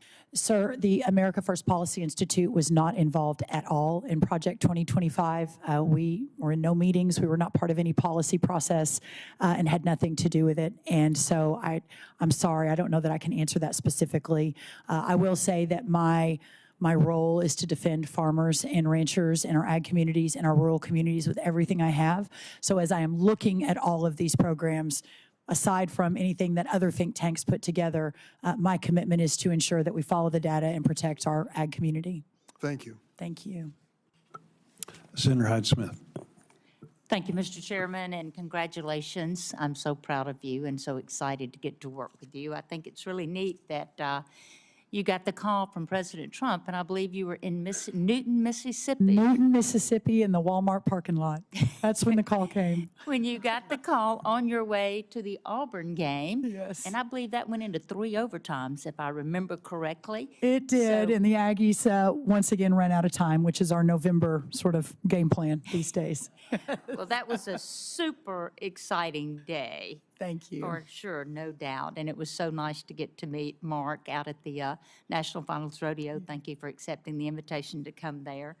But I want to highlight 2 important things before diving into the questions. And that is the supplemental that was passed before Christmas. And I just want to thank Senator Bozeman. I want to thank Senator Collins on how incredibly important that was to get that into that bill, that $10 billion that will make a total difference in the survival of so many producers throughout the state. So thank you for that. That certainly didn't go unnoticed by the ag world. But I wanted to talk to you about catfish. Mississippi is the top producing state of catfish, our farm-raised catfish, and it's a huge contributor to our rural economy throughout the state. And our neighbors in Arkansas and Alabama, they're right there with us. But unfortunately, the foreign catfish issues, the imports, primarily Vietnam and China, that has really hurt the industry. But my greatest concern was now that it is being inspected by USDA Food Safety and Inspection Service, and it's charged with inspecting all those imported catfish. And I've been very concerned about how that has been implemented.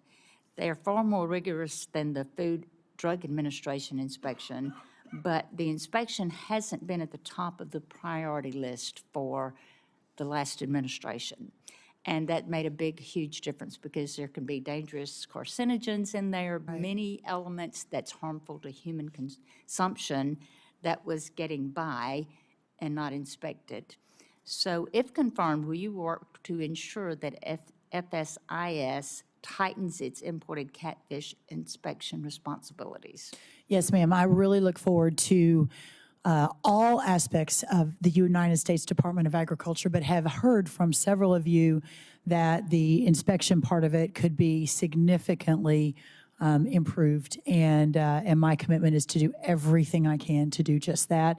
We are close to announcing an undersecretary. I should say the president is close to announcing an undersecretary in that role, and I think everyone will be very pleased when that announcement is made, and look forward to hopefully his quick confirmation and letting us get to work, Senator.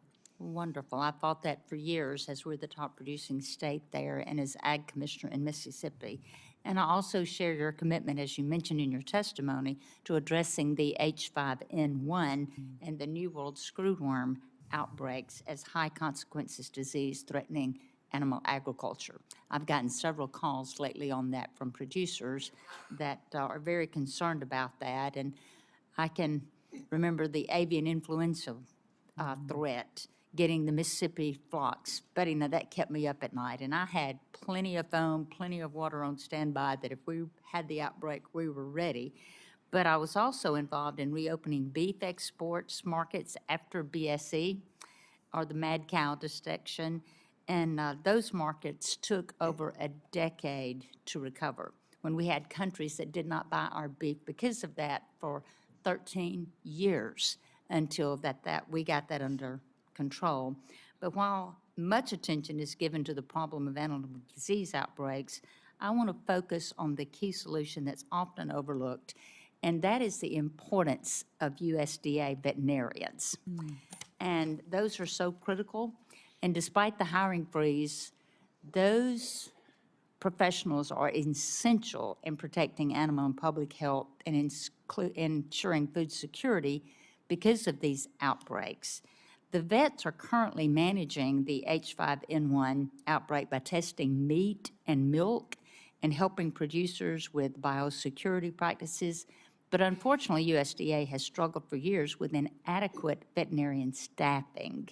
And with the animal and plant health inspection and with APHIS, a problem was made worse by a compensation system that the previous secretary described as just uncompetitive in a hearing in last Congress. But I tried to work with the previous administration to begin correcting these serious recruitment and retention problems there. But those efforts were pretty much ignored as well. But it's just extremely frustrating to know how critical it is to make sure we have the safest, cheapest food in the entire world, and it takes inspections to do that. But hopefully that will be better, and I'm going to ask for your commitment on that, as it just jeopardizes the American agriculture competitiveness by putting us at further risk for spreading disease. But the shortage affects public health and agricultural, the situations we find ourselves in, because we just sit there and hope and pray that we don't get a call that there is an outbreak of anything. The USDA Office of Personnel Management must address these veterinary personnel challenges. So my question is, will you commit to working with me toward a timely and meaningful solutions, of course, that would be in line with the President's agenda toward this personnel for these veterinarians that we need at USDA? Senator, I so look forward to doing that. And yeah, I'm not sure if you've heard, but Texas A&M has a heck of a good veterinary school, so that I'm very familiar with. So I especially on this look forward to that with you. I do think that the recruiting piece of this and you and I working together, and I believe Senator Klobuchar may be a co-chair with you on the veterinary committee here in the Senate, but across the board ensuring that your leadership and my supporting you, if confirmed, continues to be a priority, and really look forward to that. And one quick statement I want to get in to look forward to working with you on as well, once confirmed, is to address the USDA packers and stockyards rules concerning poultry. It's really caused some significant cost increase to our poultry growers, and it really doesn't have any quantifiable profits. So that's another thing that I would like to meet with you on, is packers and stockyards, the law that we all live by. Thank you so much, and I so look forward to supporting you. Thank you, Senator, so much. Senator Booker. Mr. Chairman, thank you very much. I'm excited to be here and excited to have a few moments with you. Thank you for coming by my office yesterday. I know I was the favorite office you visited, much more than You were the favorite. There were 3 favorites, and you were one of the 3. I'm glad to hear that. I know you liked my visit better than Tommy Tuberville. I'm going to jump on the moving mom bandwagon here. When you told me about the work she did, the work on PFAS, God, I hope it foreshadows some of the work we can do together. It's a real problem for American farmers, and it's something that's really important to me. I mentioned to you when you were with me that one of the biggest problems we have in America is that the biggest producers in our country have done well. That's not a problem. I love and celebrate American success. But we're having a problem with the big producers, often controlled by multinational corporations who are doing great. But most of our small farmers in America really continue to struggle. Since 2017, we've lost over 140,000 farms in our country. And since the 1970s, over 500,000 farms have been lost in this country. This loss of family farms has led to awful things happening in our rural communities, an exodus of residents, jobs, really the hollowing out of rural communities. And for the farmers who've managed to hang on, times are really tough for American farmers. 88% of family farmers have second jobs off the farms, and a majority of that income utilized by those families is generated from off-farm income.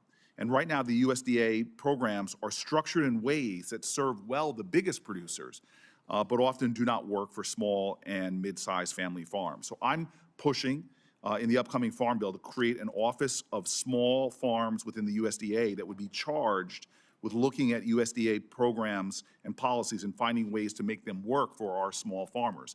This is a crisis. We're losing our heritage. Families that have had farms for 5, 6 generations in America are really struggling. And this is just a yes or no question, which I got in private. I'm hoping to get in public. As Secretary, will you make it a priority for the USDA to do a lot more to help small farmers? 1,000,000,000% yes, which is Aggie math, because I think you can only get to 100% yes, but 100% yes. And Senator, we discussed yesterday, for me personally, that is where my heart is and my passion in restoring rural America and working together in all parts of our country. I am grateful. I'm going to say hallelujah, amen to your answer and remind you that your mother is watching. Yeah, yes, sir. All right. So as you know, we're also facing a global hunger crisis. Millions of people are in desperate need of food.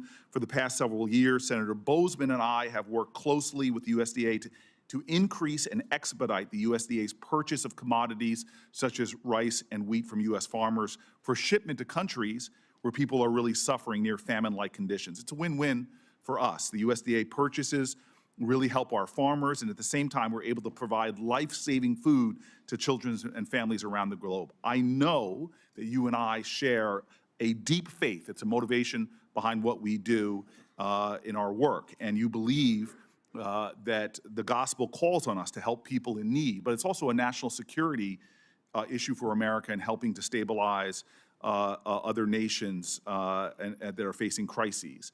My office is getting a lot of concern and concerning reports from farmers that humanitarian programs like Food for Peace may be paused by one of the recent executive orders. I really am hoping that's not true. And again, a yes or no question. Once you're confirmed, will you check on the status of that, and will you make food aid purchases from our farmers a priority? Yes, sir, of course. Fantastic. Meat packers. Most Americans don't know this. They work in really horrifically dangerous conditions, one of the most dangerous jobs in America. They're being forced to make repetitive motions every day, forceful ones. The USDA published recently a report showing that at current line speeds, 81% of chicken processing plant workers are at an elevated risk, significantly so, of developing debilitating upper body disorders and things like carpal tunnel syndrome. These workers also face a risk of serious injuries. On average, 2 worker amputations per week occur on slaughter lines in the United States of America. Just imagine if that was your family member. Even worse, meatpacking giants like JBS have admitted and been fined for child labor violations in their processing plants. The USDA currently is one of the largest buyers from these big meat packers. I have a bill with Senator Josh Hawley. It is a bipartisan bill to stop federal contracting with companies with child labor violations. As Secretary, yes or no, will you commit to using the agency's purchasing power to force these companies to end these horrific abuses, child labor practices, and bad treatment of workers? Senator Booker, I look forward to working with you on that. I don't and have not spent enough time to fully understand to commit one way or the other, but I absolutely look forward to working with you and learning more about this issue. Sure, Holly and I will definitely talk to you more. I'm grateful for that, yes. And I'm going to speed to my last question. Ultra-processed foods in school meals. We're facing a crisis. You talked about it earlier with our children. 38% of teenagers in America have pre-diabetes, among other often chronic diseases. We have a sickness epidemic in American children. We know that if kids reach adulthood obese, they are on a trajectory of a lifetime of sickness and suffering that will cost our healthcare system inordinate amounts and cost them as well. We know that 60% of children's calories, 60% currently come from ultra-processed foods. Many of them have unhealthy levels of salt and added sugar. With our school meal program, we have an opportunity to make sure that kids get healthy, nutritious meals that empower them in school that day and for their life. But right now, kids are still getting too many of their calories in schools from ultra-processed meals. Yes or no? If confirmed, will you commit to dealing with this crisis and really focusing on improving children's nutrition by reducing the amount of ultra-processed foods in our school meal program? The answer is yes, but I want to add to that if you don't mind. As I mentioned with Chairman Bozeman, I do think this is a crisis, and I do agree with you. And I think before my friend RFK Jr. Bobby Kennedy came on the scene, I believe that was in August, and became part of the America First movement, that this particular issue, while really important, was not necessarily at the top of the America First agenda. At AFPI, America First, we had some people working on it, but didn't expect it to be a priority in the administration. I am encouraged that it is now a priority and look forward to working with everyone. I am so grateful for that. This is not a question because my time's expired, but Prop 12 coming out of California, this Packers and Stockyard Act, I know you will be open to us bringing you small family farmers, independent family farmers who show that Prop 12 has opened up new opportunities for them, and the Packers and Stockyard Act is protecting them, and they actually want to see better enforcement. So I know you're open to us having that conversation. I will look forward to that. Thank you, Senator. Thank you. Senator Marshall. Thank you, Chairman. Ranking Member. Ms. Rollins, welcome. Thank you. Just want to know if you agree with me that whole milk is the most nutritious drink known to humankind and belongs in our school lunches. Senator, I don't know that you have met my mom yet, but this is all we had in our refrigerator growing up, not anything else, just whole milk. She is absolutely never going to let us forget this, the fact that this is coming up. But yes, this hits home to me very, very quickly. It brings back a lot of memories. So, Ms. Rollins, like many of us on this committee, you have a love, a passion for rural America, for agriculture.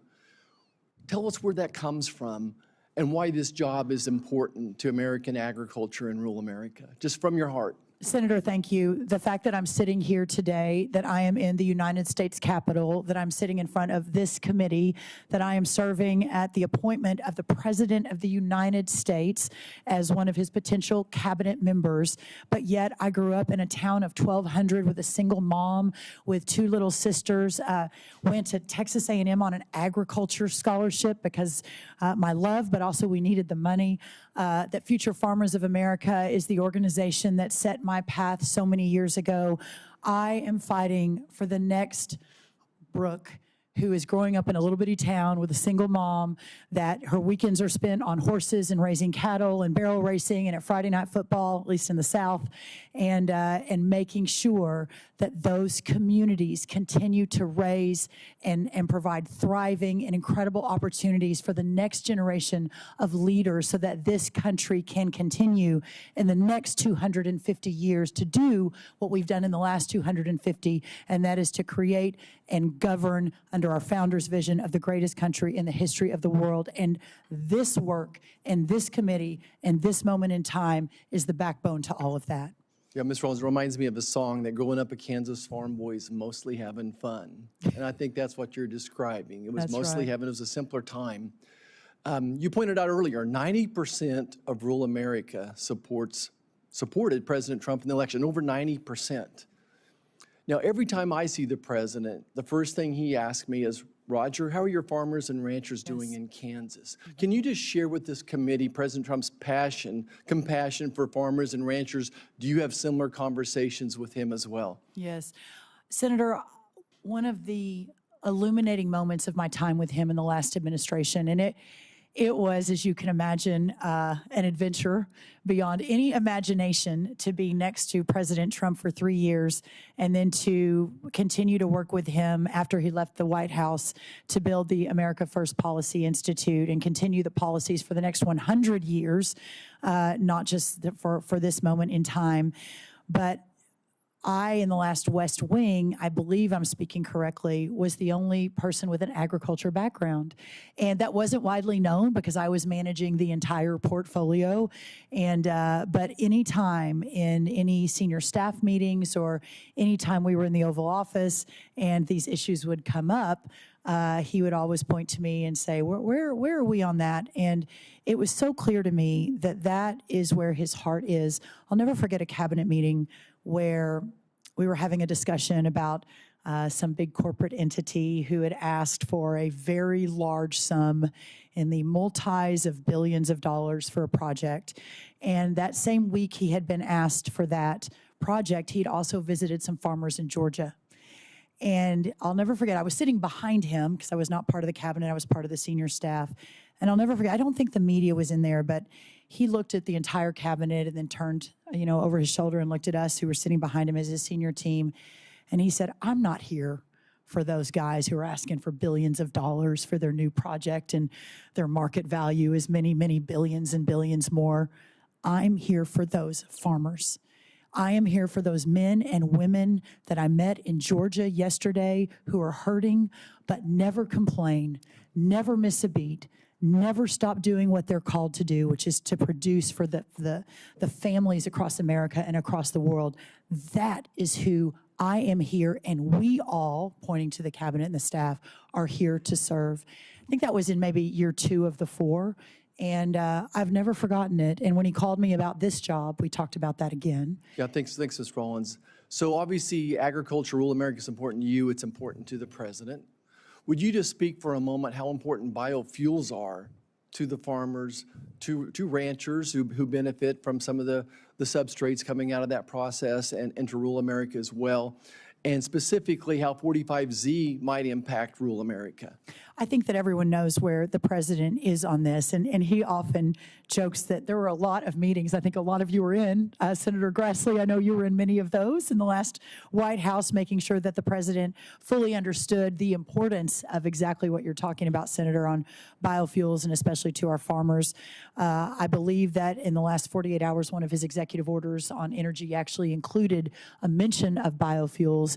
And also, my role, if confirmed, is to defend all of American agriculture. So I believe, Senator, that you and others who hail from these states where this is a driver for your farmers and your ranchers and your economy should feel very confident that you have a friend and a defender in this current administration to make sure this continues. 45Z, obviously, my friend Scott Bessent, if confirmed over at Treasury, will be working on that. That's in his purview, but I will ensure that he has the data and the voices and the opinions around him to make the right decision. Yeah, just one more quick comment on the 45Z is that certainly what we don't want is China to benefit from it. Correct. Which is happening right now. We can go into that in more detail later as well. And by the way, I was just sitting here thinking, I remember President Trump's, the first primary back in 2016 in Iowa, I believe he came out, was the candidate that came out in favor of biofuels as well, as I recall. That's right. Let's finish up on the regulatory environment. Boy, I'm not sure if anything's a bigger concern to the American farmer right now than the regulatory environment. And the 2 hot button issues have been WOTUS, Waters of the U.S., and the Endangered Species Act. Can you tell us what your involvement was in rolling back that WOTUS regulation with the previous administration? And that, I think, is a good example going forward what will be happening. I will, and I appreciate that so much because I do have extensive experience in many of these regulatory programs that in the last administration we worked to make roll back, but also align better for the needs of our ag communities and ensure that the Waters of the United States rule did not put more farmers out of business. Same with the Endangered Species Act. I know that that's also a big issue in our forestry lane as well. So I really encourage and look forward, and my policy heart is very happy at the opportunity to make those better, to understand the harm and follow the data on it, and really work with all of you to try to solve for that in the next 4 years. Senator Schiff. Thank you, Mr. Chairman. And at the outset, I want to tell you how very grateful I am to serve on this committee. California has not had a senator on the Agriculture Committee for over 30 years. And as a leading agricultural state, I'm really proud of the industry and all the people who work in it, and grateful to have a chance to represent them on this committee. And Senator Marshall, I wanted to tell you that a California legislator once made a name for himself by drinking a beaker of malathion to demonstrate his view that he thought it was that safe. I will not be doing that today. Ms. Rollins, thank you for being here today. When we met earlier this month to discuss your nomination, firefighters in Southern California had just begun efforts to contain 2 blazes. As we know now, this was only the beginning of what would ultimately amount to one of the most devastating wildfire disasters in the state's history, if not the nation's history. Over the last 2.5 weeks in LA, it's been difficult for me to put into words how truly catastrophic these fires have been. Just the scope of them is beyond anything I would have ever imagined. Whole neighborhoods and communities just wiped out. The Forest Service has been playing an amazing role in the emergency response efforts, working hand in hand with state and local partners to secure resources and personnel. To aid California's wildfire response this month, the Forest Service deployed 2,300 federal firefighters, 12 large air tankers, 20 helicopters, 6 scoopers, and 8 modular airborne firefighting aircraft. Without these federal resources, the devastation in LA would have been far worse, and we're not done with it yet. We had the outbreak of another fire just yesterday. If confirmed as secretary, are you committed to deploying the same emergency resources to fight wildfires in blue states that would be deployed to fight wildfires in red states? Can we count on you not to discriminate among states in the vigor of the federal response? Senator, thank you. And obviously, but it bears saying, since you asked, 100% yes. And to watch the devastation in your beautiful state has been heartbreaking for all of us, no matter if we're from red states or blue states. I think that hopefully, if there's any good that comes from this, if I'm confirmed, we can figure out how to be even a better, more impactful resource the next time this happens, and hopefully be able to work more closely, more quickly with those on the ground across blue states and red states. Thank you. I very much appreciate that. Wildland firefighters have been putting their lives on the line to protect my communities back home. And we need to make sure that we continue to encourage people to become wildland firefighters, and that their compensation is commensurate with the critical and dangerous work that they do. I was speaking with one firefighter who was, I think, an LA Fire Department firefighter, not a wildland firefighter, but nonetheless facing the same risks, who told me that he wasn't sure he was going to make it out alive, that there were fires in front of him and behind him. His communications equipment was in and out. Water was running low. And he said it was the closest thing to hell that he could imagine. The key, I think, to recruiting and retaining people to do that kind of vital and dangerous work is to make sure they're well compensated. The bipartisan infrastructure law signed by President Biden included a long overdue pay raise for federal firefighters, but that raise is set to expire in March. This means our federal firefighters could once again be paid as low as $15 an hour to risk their lives to keep our communities safe. If confirmed as secretary, are you committed to fighting to extend the pay increase so that we continue to recruit and retain these wildland firefighters? Thank you, Senator Schiff, and the tens of thousands of firefighters at the Forest Service, at USDA in our peak seasons, and even now, I think we have close to 1,000 on the ground in your home state. I am 100% behind ensuring that we have the best firefighters, the best workforce that we can possibly have to fight these fires. I need to learn more about exactly what it is you're speaking about before a full commitment, but I will commit to this, that in all of my time with President Trump and the 8+ years I've been beside him in serving in his administration and answering the call for this position if confirmed, that he too believes that those who are putting their lives on the line every single day deserve the honor and the respect and the pay that goes along with those jobs. So I look forward to working with you to ensure as we move forward that that is happening in the most appropriate way. I appreciate that. Let me turn to a different topic.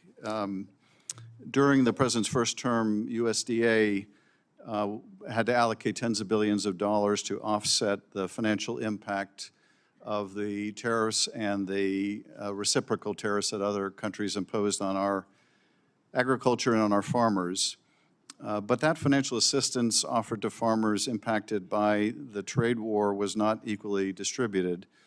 Despite California's leading role in U.S. agriculture and the heavy tariffs imposed on specialty crop exports, California growers receive far less than their fair share in tariff assistance under the 2019 Market Facilitation Program.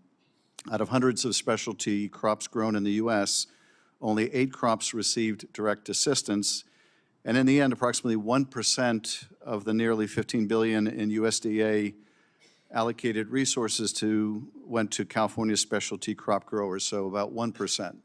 And as you know, we're the leading state when it comes to specialty crops. If confirmed, are you committed to distributing all economic assistance, including trade relief, to states without regard for their political leanings? I am committed to that. I think, Senator Slotkin, even you and I discussed the specialty crops in Michigan when we met. I look forward to, I'm not familiar with the data that you laid out, but I look forward to learning more about that and being committed to ensuring that to the very, very best of our ability that this is appropriately adjudicated. I appreciate that. I look forward to working together to make sure that that relief, if it should be necessary, is distributed equitably. Yes, sir. Thank you, Mr. Chairman. I yield back. Thank you, Senator. Senator Tuberville. Coach, Coach. thank you very much. Ms. Rollins, who'd ever known? 30 years ago, I'm a young coach at Texas A&M, and you're student body president. That's First true. time we met. Yep. And we sat next to each other in lots of meetings. That's exactly right. And look where we're at now. I know. I know. It's an amazing world. Congratulations. Thank you, sir. Congratulations. Thank you. You're going to be awesome. Thank you. But I don't want to sugarcoat this because my farmers back home are hurting. Yes, sir. We're in trouble. Our farmers are in trouble. Small farmers are selling right and left. I got a bill on the floor, actually I dropped it yesterday, about keeping foreign adversaries from buying our farmland. We're selling it right and left. But I don't blame them because they can't make a profit. Row croppers in my state of Alabama are really getting killed. Cotton farmers last year, the input cost was about $400 an acre. They might have got $100 an acre out of their crop last year. Yeah. That's the reason we had to do a supplemental right before Christmas. My phone was ringing off the wall. We have got to help our farmers, but they hate handouts. I'll tell you that right now. They hate it because they want to do their own work. So I'm glad you understand that. Being from Texas, you understand it. Yes, and sir. Again, it is a dire problem, and it's not going to get fixed overnight. I'm looking forward to seeing who your team is going to be around you. I will tell you this, it's discouraging to know that you walk into the office building where you're going to have 3,000 or 4,000 employees and you can shoot a gun and not hit anybody. There's nobody there. Nobody's been working in the office for 4 years. I mean, Yes. It's embarrassing. It's absolutely embarrassing. Our farmers need help and we got nobody working at the office. So we have to get input costs down. That's not your job. 6-7 years ago, a cotton picker cost $750,000 in Alabama. Today, it's $1.5 million. Yes, sir. Fertilizer's gone sky high after the Ukraine war. It's embarrassing to where we've got. There's a $45 billion trade deficit in ag. $45 billion. And the only way that we can get commodity prices back up is handle that trade deficit. So, that being said, we need dialogue. If confirmed, will you commit on doing dialogue with President Trump and the people around ag to get our farmers an opportunity to have a better price for their crop? Yes, I will, Senator, and I so look forward to that. I think one of the things I read recently that only 43% of our ag producers are net positive, net income positive. That is unsustainable. We have to find a better way, and it can't come always through government subsidies. We've got to expand the market. We've got to figure out input costs. One of President Trump's top priorities was food inflation. Well, this comes before food inflation because this itself will drive the cost of food down if we do our jobs and if we're able to produce for our ag community the way that, Coach, I believe that we can, working together. Yeah, what we don't want to happen is what's happened to our drug industry. You know, we found in COVID, we look around going, you know, how do we keep people, you know, get people healthy? And all the drugs are made in China. And we're going to end up in the same situation if we don't wake up and smell the roses. It's going to happen. Yeah. Again, people are selling right and left, and you can't blame them. Our small farms are going to end up being corporations like the packing houses. We only, got 3 companies now that are meat packers, and one of them's owned by China. We're headed in a direction of unknown, and it's going to take leadership from your office to get that back on the right track. Our forest industry in my state, $36 billion a year. Now, with the USDA Forest Service under your purview, what priorities do you have for the health of our forest across the country? Not just in Alabama, but we have to continue that to make sure that we have healthy wood, because it is something that we're very proud of. I know that's really important to Alabama and many of the other states that are represented here and across the United States Senate. My commitment is to hire an A++ team. We've already announced our Undersecretary, Mike Boren, for this position. I have great faith in his leadership. He is a businessman, and I think bringing to the table, hopefully with a quick confirmation process from all of you, he will bring to the table a team that will take our great firefighters in the Forest Service and hopefully realign and reorganize in a way that makes the Forest Service, including forest management, more productive, more efficient, more effective, so that we don't have the issues that we've had in these last number of years, and especially for our great producers in your state and other states. Keyword, forest management. Key 2 words. We've got to manage our forests, do it the right way. American people across the country that are not in this business they shouldn't have to pay for everything the mistakes that we make. We're broke. We're $36 trillion in debt, and it's getting worse. That's right. Every day. And we're printing $80,000 a second, by the way, and we can't sustain that. Government's way too big. Disaster relief. Disaster relief. If we've had problems with tornadoes or floods or whatever in my state, it takes at least 3 years at times to get any kind of disaster relief. 3 years. And you know as well as I do, farmers borrow money from banks for a crop, and those bankers are looking around going, where's our money? Well, we're waiting for disaster relief. The bankers shouldn't have to deal with that, nor should the farmers. But I think there has to be a better plan for that at the end of the day. And I'm throwing all your problems out to you. You probably don't want to hear that, but we got a lot of problems that need to be fixed. Well, Senator, Coach, I believe that you and I having a conversation with our Commander-in-Chief, and the fact that it's taking 3 years to get relief will be unacceptable to him. It is unacceptable to me, and I look forward to working with you to ensure that we do better, much, much better than that. Thank you. Good luck. Thank you, sir. Thank you. Senator Welsh.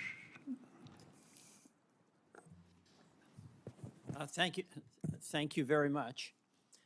I don't want the coach to be upset, but when he asked the question, how did you both get here? I kind of get it, how you got here. I'm still trying to figure out about the coach. How Coach got here? But you did another thing that really is astonishing. Senator Cruz gave you a very nice introduction. And I didn't know something that he's kept on the down low. He actually has a sense of humor. So this is a pretty astonishing hearing. It's a new day. It is. And thank you for your visit to my office and your enthusiasm about rural America. And I'm so delighted to be working with our new ranking member and our new chair to try to strengthen rural America. And I share the, I think, point of view strongly held by members of this committee that rural America really is about the great values and strength of America, hard work, family, community. And rural America has been under brutal pressure. And I think every single one of us wants to do everything we can to strengthen it, because a strong rural America is a strong America. A couple of things. We have been really blessed in Vermont with a very responsive Department of Agriculture. The Rural Development Organization in Vermont has helped us through the floods of July 23 and July 24. It has used opportunities to strengthen the economy for farmers. So I just want to make certain that some of the things that have really been helpful to us, we can have some confidence will continue should you be the new Secretary of Agriculture. Number one, we've got under the previous administration, there was $40 million that went to Vermont for energy efficiency programs.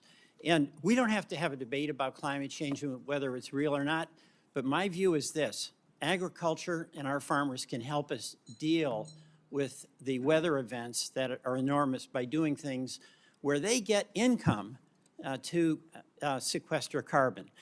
So without having the climate change discussion, I want to make certain that I can have some confidence that our farmers who are adopting regenerative agricultural practices, organic agriculture, are doing things that by all estimations make for good, healthy crops, but also reduce carbon emissions, that will continue to make that possible, and they'll get paid to do it, not just be asked through regulations to bear the burden. Senator Welch, thank you, and love visiting with you, and excited to come to Vermont if invited. I loved our conversation, and we actually talked about the workforce at USDA, at least those that you have interacted with and worked with, and hearing from you how excellent the service was and the good job that they did meant a lot to me, and I look forward to learning more and meeting them if confirmed. I think it's important to recognize, Senator, I will always have an open dialogue with all of you. I think I gave all of you my cell phone. No, you did. I did. Let me go on to the next one, because I just want to Sure. go through a few things. You know, another issue is labor on the farm. We can't milk our cows. We literally can't milk our cows without immigrant labor. And I'm for a secure border. I think all of us here are, but I'm also for legal immigration. And that is a real challenge for our dairy farmers. And I want to make sure that whatever we do to secure the border doesn't deprive our hardworking dairy farms and farmers access to the labor that they absolutely depend on. Can you comment on that? Senator, yes, thank you. And I appreciate everyone's commitment to a secure border. You are not the only one on this side of the room that has made the point that that's really important. But I know there is great concern amongst our ag community on what immigration under President Trump will look like. My commitment to you is this, that understanding the data and understanding the impact of those in the ag community, dairy farms, I think especially are concerned, but everybody is, ensuring that we're working with the nominee over at Labor, Lori Chavez-Drimmer, who is from Oregon. So we will work together on that. Yes, sir. And you appreciate the importance of having access to that labor for our dairy farms and others as well. I know that these cows need to be milked 24 hours a day, 7 days a week. It doesn't go away. If there's no one to milk them, that's big trouble. All right. Another thing, a shared view that a lot of the incredible challenges farmers have are because they don't control the weather. And a lot of our small farmers, our vegetable farmers, they don't have an insurance program that works for them. The insurance program for some of our vegetable folks, they would only get paid wholesale or reimbursed wholesale when they sell at farmers markets at retail. And also they would have this incredible documentation process there where they had to say how many tomatoes they had, how many beets they had. I've introduced the Weather Act as an effort to try to streamline the reporting requirements, and I'm not going to ask you for the details on that, but we have to have insurance programs that help not just the big commodities, which is a challenge and an obligation we have, but the smaller farmers that are the future. Can I count on working with you on that? Well, streamline, the word streamline is my love language. So yes, you and I will absolutely work together on that. And we've spent a lot of time this morning talking to everyone about restoring rural America and how important that is to the next 250 years of our country. That will happen because of our small family farms and our rural ranchers. You know, and another issue for young farmers, it's so hard for a young person to get into farming, and Yes, largely sir. because they can't get the farmland. And there's a lot of concern expressed here, and I share it, about Chinese possibly buying up. But you know who's buying it up? It's private equity. I want farmers to be able to buy up farmland. I mean, is that of concern to you? I know having access to farmland for young farmers is, but China may be a threat, but private equity is a threat too. Care to comment? Sir, thank you. The average farmer today, the average age is 58 years old. If we really think we're going to have a sustainable, thriving ag community in 20 or 30 or 50 years after you and I are probably have gone to meet our maker, then we have to reverse that trend. Okay, and the last topic in this round, rural broadband. Yes, it sir. has made such a difference for rural Vermont and for our farm communities. And your department has played a major role in facilitating that. We have to continue that and get that last barn on the longest dirt road wired so they have the advantages that come with access to the internet. Care to comment? 100% agree. Okay, thank you very much. Thank you, Appreciate Senator. it. Thank you. Senator Justice.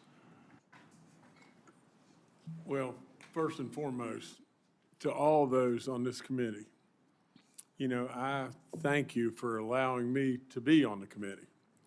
I thank Leader Thune, and I thank anyone that was responsible for me being here. You know, I am a plain-spoken individual. I am hung up all the time on the truth. And I will promise you with all in me that I know a tremendous amount about agriculture. You know, I think about, and Brooke, I can't call you Mrs. Rollins. I can call you Call me Secretary. Brooke. You know, and I've asked you over and over to call me Yes, sir. Jim. Yes, sir. You know, and but I would just tell you just this: all that's going to fall in your empire is astronomical. That's all there is to it. You know, I am amazed with President Trump's nominees, and that's all there is to it. They're qualified. They're absolutely experienced. They absolutely have what Brooke has. She's stuck on. Anybody that can't see that is absolutely not looking. She approaches it with positiveness and a big smile. And so all of you that came, especially all of her family, you know, I am not amazed in any way. I know she's infectious around every last one of you. And absolutely you will be a tremendous secretary. That's you, all sir. there is to it. Now let me just say, let me deviate just a little bit. And let me just tell you just this. And this is my view. The American family farm has got to be protected like none other. Right today, right now, you know, what we have is the average size of the American family farm is 450 plus or minus acres. Now you just think about it. What are they doing right now? What are they doing right now? You know, maybe in Wyoming, it may very well be 30 below zero. And they're out on a snowmobile or a horse trying to feed their cattle. And maybe if they were a dairyman wherever, or you know, or lady, wherever it may be, there's never a day off. Never a day off. The cows have to be milked. There is never a day off. And whether it be maybe just that little farm that's sitting, trying to figure out how in the world, with fertilizer prices or whatever it may be, how in the world can we make ends come out or ends work? And just think about this. They're probably driving a 12-year-old pickup truck. They're trying every way they possibly can, and every year they're in a Texas Hold'em game where they shove everything all in, every That's right. single year. Now, with all that being said, just think about it. What happens if we lose our American small farm? What happens to where do we go?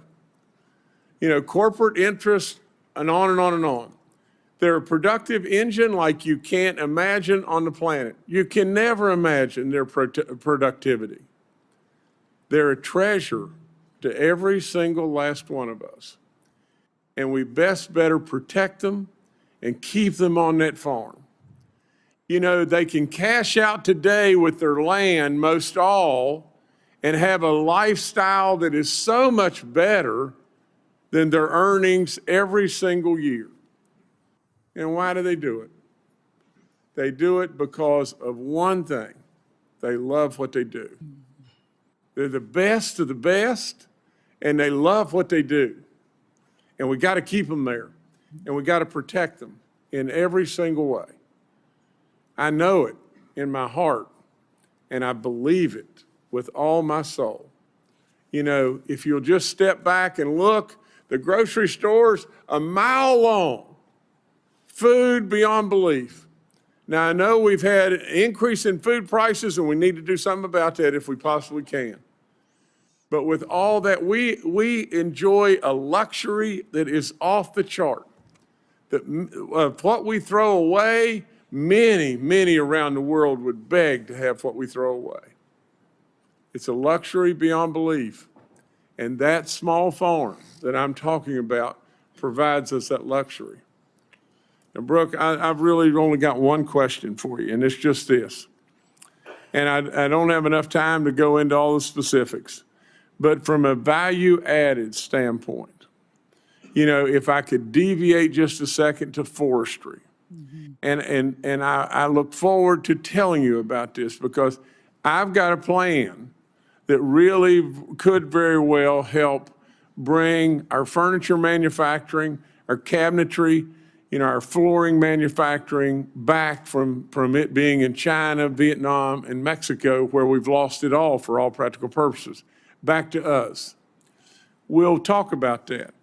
But I want to hear that you are really supportive of value-added products because it is so important to getting our manufacturing at home and what President Trump absolutely believes and wants more than anything. Again, I am all in with your nomination, 1,000%. You will do an amazing job. There's no question about it. But please comment on the value added, please.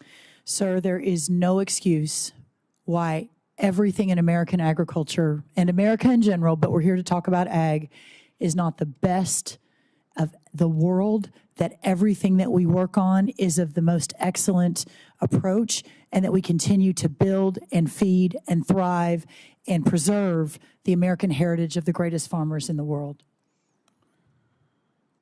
I'm telling you, and everybody should pay close attention.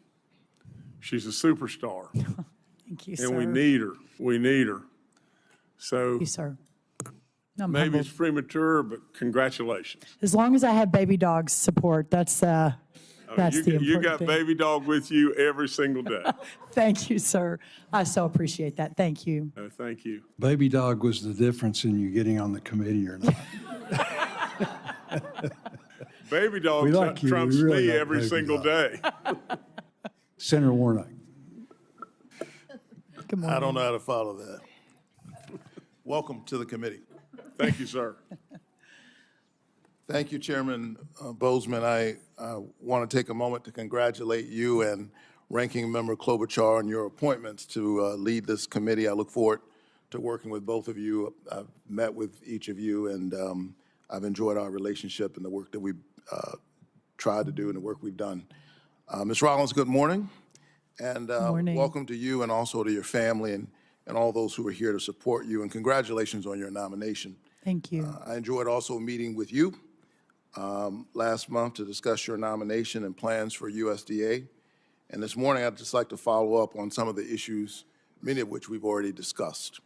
But first, it has come to my attention that a recent executive order has led to the potential termination of USDA's liaisons to our 1890 land grant institutions like Fort Valley State University in Fort Valley, Georgia. There is strong bipartisan support for these institutions. They've done an incredible job, often doing so much for so many with so very little for such a long time that people, it's lost on people, the work that these institutions every day.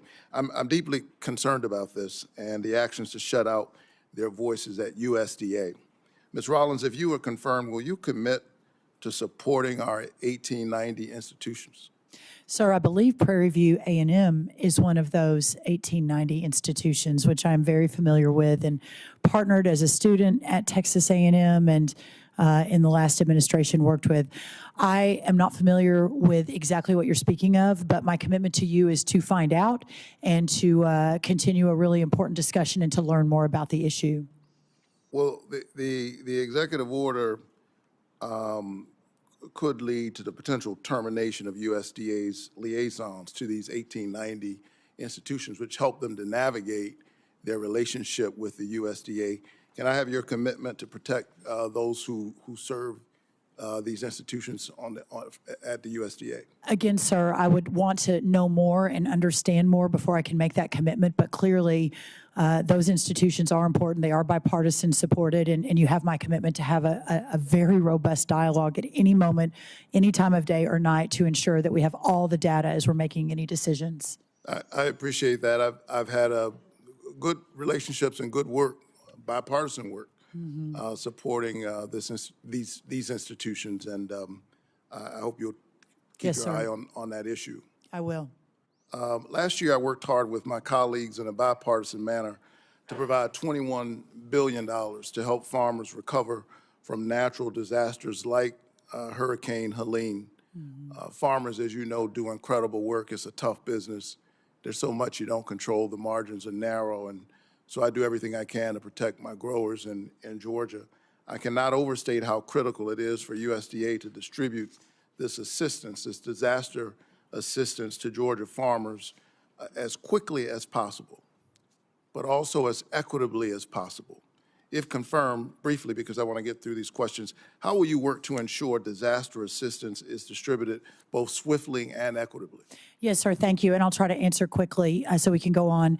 The day I got the call from President Trump, it was Saturday, November 23rd. We were in our motorhome traveling across the country to an Aggie football game. Within a few hours of accepting the nomination, I began to immediately pivot to how do we distribute this disaster and so important economic aid, working with a few of the senators on this committee. Clearly, I am not confirmed yet, so this is going to await my arrival. But in the meantime, sir, we've already announced the undersecretary who worked on this in the last Trump administration, who is already building the team who distributed these funds, so they know what they're doing. We're not reinventing the wheel. Well, will you work with our state agriculture commissioner to ensure Georgia producers, including our foresters, have the support they need from USDA to get that assistance without having to jump through a bunch of bureaucratic hoops? Of course. And will you also commit to equitably getting that assistance to all eligible farmers, including those who've been historically left out of USDA assistance, often due to discrimination? Sir, we will follow the law and ensure that that is the case. Is that a yes or a no? Yes. So let me move on to the next subject. Thanks so much. Fighting hunger has long been a part of my life's work. Long before I was elected to the Senate. As you know, I'm a pastor, and the one miracle story that's in all the Gospels, all four, is the feeding of the 5,000. That's right. And so I constantly hear from Georgia farmers, Georgia families about how their dollar just doesn't go as far at the grocery store as it used to. The average Georgian participating in SNAP, a food assistance program that provides critical nutrition aid to our most vulnerable families, has about $6.15 a day to spend on food.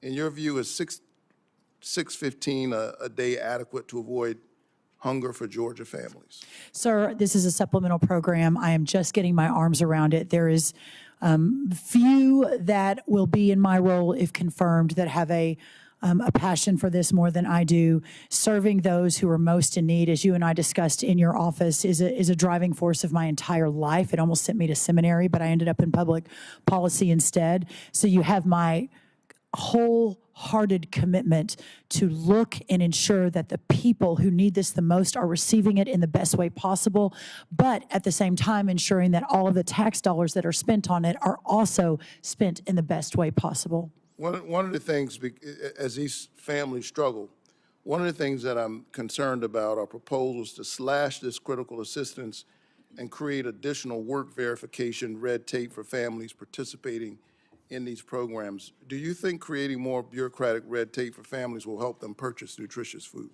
I think it's extremely important that we take a wholesale look at every one of these programs and ensure that they are serving the people that are needing the programs and that they are the safety net they're truly set out to be. Obviously, I do not like the words bureaucracy or red tape, but ensuring that we have set up the appropriate lifelines and the appropriate structure so that we can get these resources to the families that need them the most. As we talk about work requirements, and I support work, I was raised by a father and a mother with commitment, who had a serious work ethic.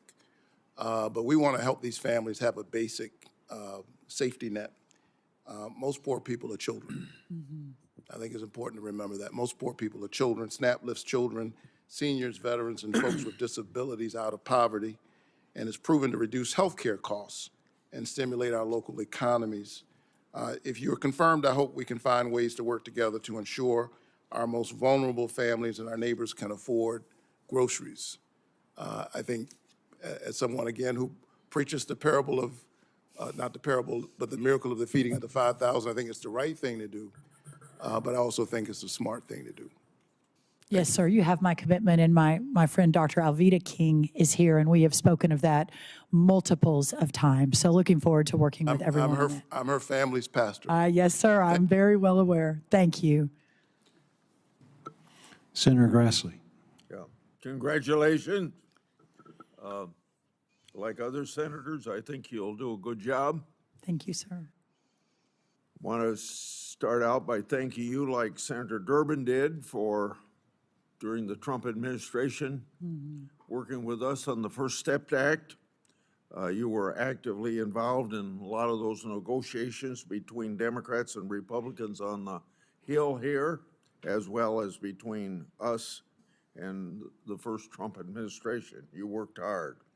I noticed after you took the oath, the first question you got was, you going to answer our letters? Remember what I told you in my office? Oh, yes, sir. As I tell every confirmed person coming to my office that you ought to say maybe, because I pointed out to you how I had 158 letters to the Justice Department that are still unanswered. So sir. they said yes, but they turned out to be liars. And that's true of Republican and Democrat administrations generally. So I hope you'll, since you said I do, you'll tell all your colleagues in the cabinet the same darn thing, or they're going to be liars. So Yes, sir. I hear you loud and clear, and I have to believe with 100,000 employees at USDA, we'll be able to answer your letters to the best of my ability, sir. But yes. Now, at least one other person, my colleague, Senator Ernst, has brought up the importance of whistleblowers, the information she got from them. I'm not sure that I want to ask you a question. I just want to tell you what is on my mind, and that is you've got tens of thousands of people working under you. You can't know what they do, and you ought to listen to whistleblowers, and it's not you yourself listening to whistleblowers. It's you establishing a culture within your agency that middle management's going to listen to whistleblowers, because then they don't have to come and bother me. I got 38 investigations going. Most of it have come from whistleblower information about fraud or about the law not being followed or misspending of money and all that. So listen to whistleblowers, will you? Yes, sir. You have my 100% commitment. We talked about it in your office, and I really look forward to that. The next thing is the legal term actively engaged in farming is not enforced. We got too many people on Wall Street getting farm payments that shouldn't be getting them. So I want you to make sure that all of this manipulation that has gone on in the Department of Agriculture under both Republicans and Democrats to dilute the term actively engaged. And I'm being a little facetious when I say this, but you ought to at least have dirt under your fingernails if you're going to get payments from the taxpayers for your farming operation. So I expect actively engaged to be fully enforced by you, and however it's been diluted, you ought to take a look at it and make sure that it is stiffer than what it otherwise was. And then when we get into this negotiations on a 5-year farm bill, I don't expect you to answer this now, but just let me tell you, there can be tremendous savings to the taxpayers. And you can even discuss this with Mr. Musk of Doge, and you can discuss it with people at OMB. If you can put a cap on what one farmer can get from the farm program, so we aren't subsidizing big farmers to get bigger. And I got nothing wrong with the marketplace working for people get as big as they want to get, but we shouldn't be subsidizing. The whole point of an agricultural farm 5-year farm bill safety net is to protect people that are medium and small size farmers that can't control what happens to them, whether it's a natural disaster or a Carter grain embargo or some war in Kiev. Big farmers can handle that, but small farmers can't. And that seems to me, for the same reason we put out disaster relief for farmers in the bill that just passed before Christmas, and you're going to administer, there's the same reason that we have a safety net for farmers on prices generally and things beyond their control. So I try every farm bill to get this done. And the most successful farm bill I had, and I hope I'm successful in this farm bill, was 2015, when I got a cap put on in both the House and Senate in exactly the same language, and it shouldn't have been diluted at all or changed at all when it goes to conference, because those are the rules of conference. But the congressman from Texas, I don't know his name, that was chairman of the Ag Committee at that time, and you probably know who he was. He did not like it, and he diluted it to it's practically meaningless at this point. So if you want to save some taxpayers' money, look at that issue when I bring it up again. Thank you, sir. Another thing is we had the first Trump administration. We had a couple times in the Biden administration use money from the Commodity Credit Corporation that I don't think should have been used. And the power of the purse, as you know, rests with Congress under Article 1 of the Constitution. And money can't be spent without authority of Congress. And billions have been wasted that way. And I hope you don't get involved in wasting those dollars again. I'll end with the Packers and Stockyards Act. I think it's stronger than anything that the Justice Department can do under antitrust laws to protect the welfare of the farmer, to make sure that the marketplace is working. And thank God, Vilsack, just before he left office, put out some regulations that will help enforce Packers and Stockyards Act, particularly to protect livestock producers in highly concentrated areas of agriculture, or the poultry grower payment system, the capital improvement payment system. The American Farm Bureau Federation has spoken positively about these issues. I think there were some more that are on the books that maybe you can take a look at that he didn't get around to putting out, because maybe they're a little more controversial. But the Packers and Stockyards Act is the most effective tool to make sure that the marketplace works for the American farmer. Thank you. Thank you, Senator, and I am really looking forward to working with you and continuing to move forward, and especially focusing on our small family farms in rural America. Senator Slotkin. Thank you. Congratulations, Mr. Chairman and Madam Ranking Chairman. I'm honored to be here as the successor of Debbie Stabenow, our esteemed former chairman, the queen of Michigan agriculture. We miss her, and I have really, really big shoes to fill there. Thank you for our conversation in my office. I appreciate your positive approach to meeting with everybody.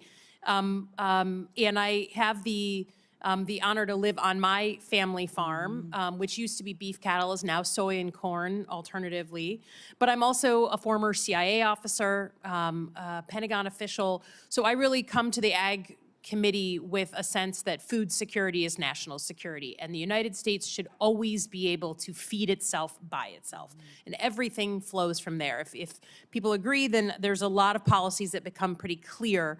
The sale of our land to foreign governments or to private equity, all of those things. So I think that's the approach that I tend to take. I'm also from Michigan. We're not Kansas. We're not Iowa. We are specialty crops, right? We have the second most diverse agricultural sector in the country after California. We take pride in not doing monocropping and doing a lot of fruits and vegetables and a lot of other things. So this is why I'm particularly concerned about the tariffs. Everyone's talking about tariffs. Mr. Trump is throwing them around, and I just want to review the bidding to make sure, particularly with your agency, that we're all on the same page on what happened the last time President Trump put on tariffs, what happened specifically to our farmers. So just to review the bidding, President Trump announced 25% tariffs on Chinese products, batteries, TVs, medical devices. Again, I certainly understand the instinct as a CIA officer, right? I want to push back on China. China retaliated and put 25% tariffs on soybeans, fruits, pork, and some other items. Then we got into a trade war. We started adding more things to the list. They started adding more things to the list. It went on and on and on and back and forth. Suddenly our farmers across the country are screaming bloody murder because the markets that they used to have access to, no one wanted to buy our stuff because it had that 25% tariff. We felt that very acutely. So what did we do? Because we felt, under the Trump administration, people rightfully felt like our farmers were getting the shaft here. They raided the CCC account, the emergency rainy day account that you will have, control over, for $23 billion to give subsidies to our farmers. So we put on the tariff, got into a trade war, ended up, our farmers were in trouble, we paid them off. And everyone's here has said, no farmer wants a subsidy, they want to work, right? They want to get paid a fair rate for their crop. That emergency fund is the same fund that helps us with things like avian flu that we're now dealing with all over the country. So you can imagine, as a Michigander, the throwing around of tariffs, particularly with Canada, Mexico, a bunch of other places. I'm trepidatious that this is going to come back to our farmers. And when you get confirmed, and it looks like you will swear an oath to the Constitution of the United States, not to President Trump. So can you say, I know you've said it, but for the Michiganders watching, that you will throw your body in front of the bus to make sure that any political talking point on tariffs that may sound good is actually truly tested against how it will impact our farmers, like it was not last time around? Senator, I appreciate your passion. I share it. And I think we are similar in a lot of ways. And yes, my commitment is that there will be no sleeping, that we will work around the clock to ensure that our ag communities across this country are represented in those discussions and at the table. And I will do everything in my power to elevate, preserve, honor, conserve that backbone of America. Yeah, I just want to know that, you have a good relationship with President Trump, and that's a value add. So use it to help our farmers, not just a political talking point. We all want to punch back on China, most of us. But it's got to fit reality here and not end up boomeranging on us like it did last time. Next is avian flu. We talked about this as well in my office. Michigan has had has been dealing with this. Lots of states around the country are dealing with it. We've had human beings, a few getting ill, one passed away. We now see it in cats, household pets that are eating birds that have it, that kind of thing. And, what we've seen, I think Michigan has gotten decently high marks for handling it well because we've cooperated with the federal government, right? But there's a lot of folks around the country that are not so friendly with the federal government. You are going to be, the federal government, having to put some muscle behind some of our rules so that we don't see this spread, right? So we don't, and then again, we're all, right now, you cannot get a dozen eggs around Holly, Michigan, where I live, for less than $4.69 a dozen. Used to be $2. So please tell me what you're going to do in the federal government role that you're about to take to make sure that we stem the spread of avian flu, even to states and farmers who are not so friendly with the federal government. Yeah.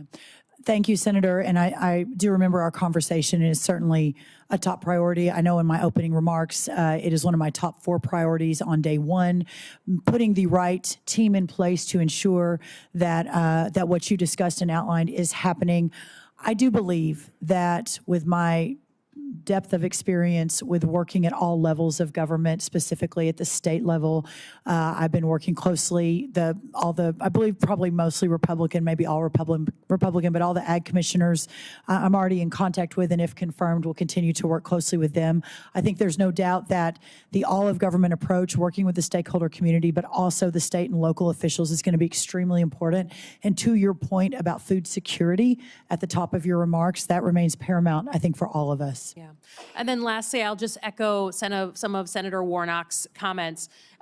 We have seen in versions of the Farm Bill that were created in the past year, both in the House and the Senate, that SNAP is usually the bill payer for at least part of it.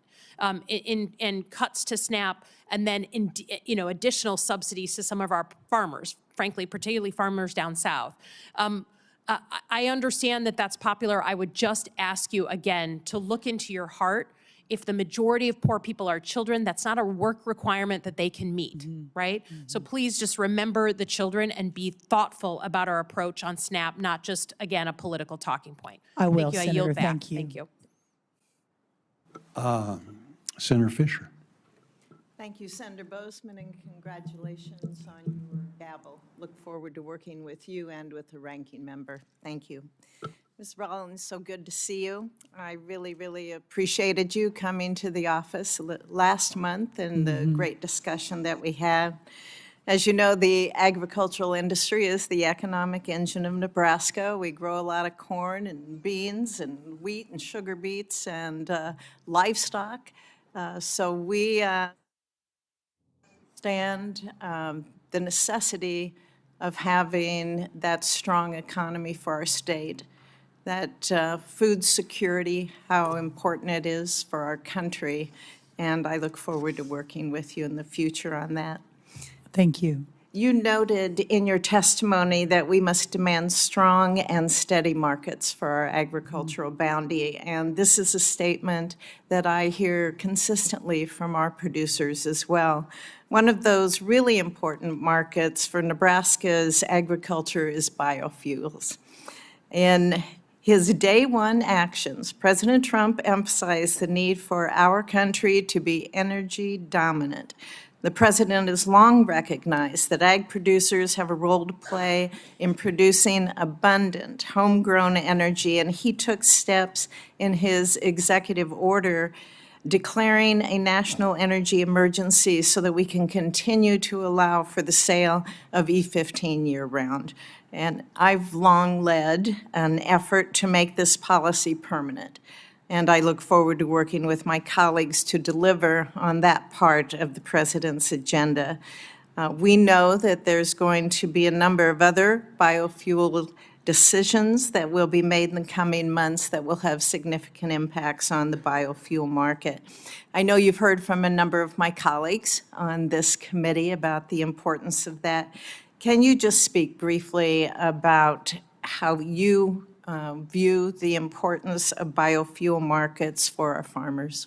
I will. And Senator, thank you. Love being in your office and meeting Fred Fisher. And really look forward to hopefully having more conversations in your office and in your home state of Nebraska, which is one of the shining stars of our country.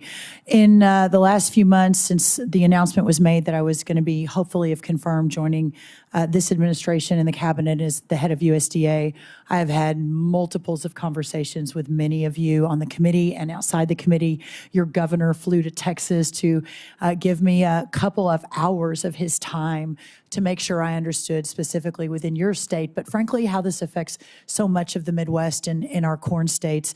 My commitment is to defend and protect and fight for all of American agriculture.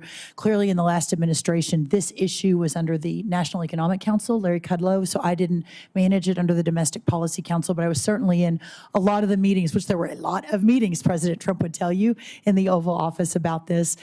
His executive order in the last few days mentioning biofuels as part of his all of the above strategy to reclaim energy dominance across the world is important. President Trump was very generous with his time in his previous time in the Oval Office, and he's correct. We had a lot of meetings in the Oval Office. So I think know he said 27.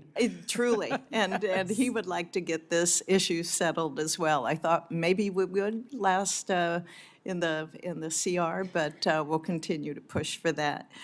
What we've seen over the last 4 years and what I've heard has been a lot of disappointment from Nebraskans about the lack of any kind of trade agenda from the Biden administration. In fact, for the first time in decades, we've had an agricultural trade deficit. And as you said earlier, it's projected to hit a record-breaking $45 billion. I understand there can be a variety of factors that impact a trade deficit, but I am concerned that part of this stems from there being really any kind of clear agricultural trade agenda from the last administration. We cannot see that happen again. Can you talk about how you would both hold our current trading partners accountable and the role that you will or that you would want to see USDA play in developing these new export markets? Yes, Senator, and that $45 billion, what's remarkable about that is 42% of that is just in the last year. Yes. So the wheels are falling off, and it is very, very important that the wheels get put back on as soon as possible. I think for those that know me for a long time, but even Senator, you and I have just gotten to know each other in the recent months, know that I am a relentless cheerleader for whatever it is that I have been called to do. And for this moment in my life and to meet this moment, as Scripture says, I am called to take agriculture to preserve our rural communities and take our products to the world and work around the clock to ensure that that sort of trade deficit begins to peel back, and hopefully by the end of our time here in the next 4 years is completely gone. And in fact, we are back in the positive. And I believe we can do that. I mentioned earlier, I think President Trump is the consummate deal maker. His heart for rural America and for our farmers and ranchers, I think, will hopefully lead the way. I certainly will be right next to him, whispering in his ear as we move forward on this. And I think and hope and pray that we can begin to solve for this immediately. Great. Another area that I focused on is how precision ag technology can help our farmers and ranchers to achieve better yields and reduce environmental impact, improve economic returns. I've had a number of bills on that I'm going to be reintroducing and including hopefully in the farm bill that we work on. Additionally, myself and really the entire Nebraska delegation, along with the University of Nebraska at Lincoln, have been working in a very close partnership with the Ag Research Service on the National Center for Resilience and Regenerative Precision Ag at the University Innovation Campus. And last May, we broke ground on that facility, and I hope that I can continue to work with you to make sure that we get that facility completed. Can I get your commitment to continue working with me on this facility? Can I get your commitment to come to Nebraska? We had Sonny Perdue out at the ranch and had a great barbecue with neighbors. We can do that. And then another trip, we can get you to Lincoln and see the ARS facility, what we're doing there. That would be my great honor. Great, thank you. Thank you, Senator. Senator Lujan. Thank you, Mr. Chairman. Representative, welcome to the committee, Representative Kerwin. I know that most folks have been recognizing you, but we just want to say welcome. I look forward to working with you in whatever capacity we can. My late father also served in the New Mexico legislature and very much appreciated some of those good projects that he had with some of the new family, if you will, the extended family of members from Texas I got to know as a young person. So welcome to the committee. Mrs. Rollins, thank you for being here. I very much appreciated the conversation that we had in the office as well. And one of the areas I shared in our conversation is something that I hold deeply, as I expressed to you, which is that every American should be able to have food on their table. No one should go hungry in America, no matter what zip code or area code they live in, or no matter how much money they make. I appreciated my colleagues raising issues in some of these areas with nutritional programs.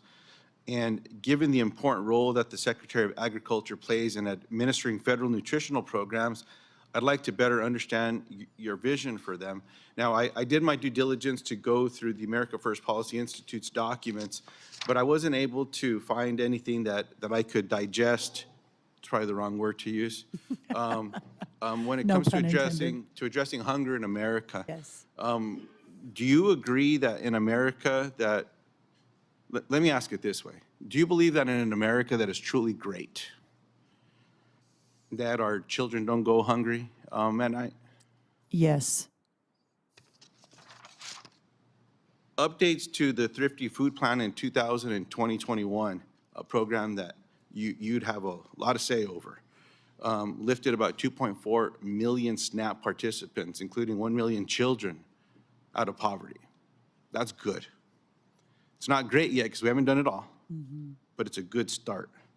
Now, Ms. Rollins, yes or no, will you commit to opposing any cuts to SNAP that would prevent Americans, including millions of children, from putting food on their table? Senator, probably not surprising to you, I can't commit to that. Obviously, it is of utmost importance to me, and you and I discussed that we solve this, that it isn't just hunger, it's nutrition as well for so many of our children that don't have access to those programs. But I also know that I have a duty to the taxpayer who is funding in significant numbers those programs. I sincerely believe, Senator, that working together and working with other members of this committee, it's important to Chairman Bozeman as well, that we can find a solution that may or may not end up in cuts. I don't know. That is something I need to spend more time on, research the data, meet with more people. I can't make that commitment to you today, but I can make the commitment to you for a lot of time, a lot of thought, a lot of conversation as we move down that road. I appreciate that. You know, I'm always reminded that budgets are a reflection of values, depending on how those budgets are put forth as well. And I certainly hope that in America, while we all have a responsibility, with fiscal responsibility, that our priorities would say children shouldn't go hungry in America. And I hope that's something that we can find some commonality on down the road. Now, I want to drill into something more specific, which is a program called WIC. It's a program for women, infants, and children, also a food program. It's one of those acronym programs you talked about that are over at the Department of Agriculture. For decades, Republicans and Democrats have supported full funding for this program, meaning that no eligible mother or child who applies for the program is turned away. In your capacity as secretary, is this a program that we can count on your support with? I look forward, I believe that's one of the 16 nutrition programs across the United States Department of Agriculture purview. I have not spent as much time as I hope to in the coming days and weeks, once confirmed, to really dig into that. But clearly, my heart, this administration, I believe speaking for the full administration, clearly America is the place where everyone should have the opportunity to be part of a safety net when needed. And WIC, I realize, is an important part of that safety net. I appreciate that response very much. Now, in the area of specialty crops, everyone here brags on whose is best. We have it. It's So New Mexico. I'm going to address that right away. I share the concern that many have shared up here today around small farms. 53% of New Mexico farms are 50 acres or less. I mean, the one that I'm on is under 5. I'm concerned as well with what's been happening with small farms across America. Whether it's water rights that are being gobbled up and taken off for something else, away from agricultural water rights, or who's buying them, or what they're turning into. It's one of the reasons I introduced a piece of legislation with Senator Moran, that's a Farmer-to-Farmer Education Act. I will never forget a conversation I had with a grower back home where I was asking about USDA programs years back, and he said, well, we don't do so well qualifying for those programs and all the rest. And I said, well, you're doing okay. You're doing better than most. Tell me how. And he said, I had to learn how to farm USDA. Yeah. Maybe that works for some, but not for all. Yeah. I agree with everyone that's talked about the red tape that exists for some of these programs. We've got to find a better way. These are people that are spending time producing food, growing food. They shouldn't be stuck behind a desk trying to figure out what document needs to go here, what document needs to go there. We've got to find a better way. So I appreciate your commitment already in that particular area and your commitment to work with small farms. The other area that I raised in our meeting, and I actually just got off the phone with someone, so I apologize for excusing myself, but the Hermit's Peak Calf Canyon fire. This is a fire that started a few years ago that became the largest fire in the state of New Mexico's history. What surprises a lot of folks, and I appreciate my Republican and Democratic colleagues here for supporting me and helping to create a fund specific for this fire. Right. This fire started as a prescribed burn. My brother actually called in to try to burn our ditches and some things around our house. And you have to call the local fire department, is the way our permit works. And you call them up and you say, can I burn today? And they'll tell you, nope, no burning today. He got a no burn the day that they started this prescribed burn. Got out of control. So then I got told by folks around USDA, well, very few percentage of our fires, prescribed fires, turn into big burns. About 2 months later, guess what happened in New Mexico? Yeah. We had another one. It's And then there was an investigation. And then that investigation showed that rather than using the infrared technology that we've all helped fund, some folks put their hands on the deal. And it didn't feel warm. And they walked away.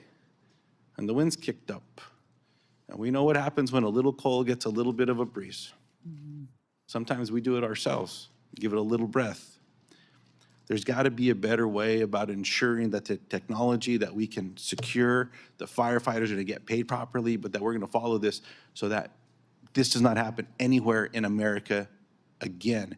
And I'll close with this, Mr. Chairman. I very much appreciate, Mrs. Rollins, your commitment to working with Governor Nome or with FEMA and making sure when these programs exist that money gets out the door to the families that need it most. So just thank you for that. Good luck with everything. And again, Representative, honored to have you here today. Thank you, Mr. Chairman.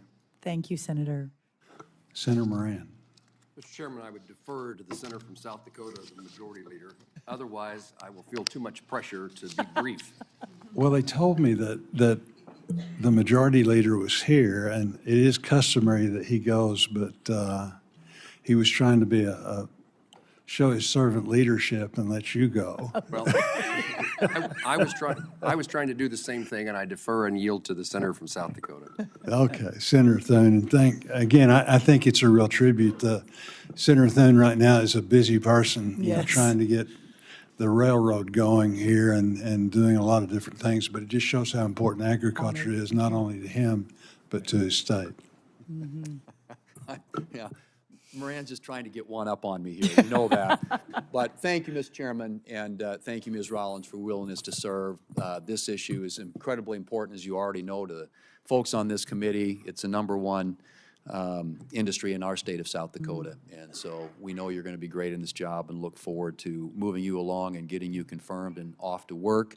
There are several things that need to be worked on. We have a record trade deficit in agriculture, which we've never seen that before. It's been one area of our economy that we've always had trade surpluses.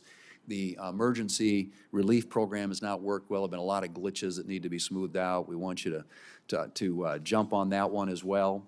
And I would say among the issues that I want to touch on quickly, and you've been here forever, and we want to, so I'll try and keep this brief so my colleague from Kansas can ask questions. But I want to touch on a couple of things that are really important in my home state.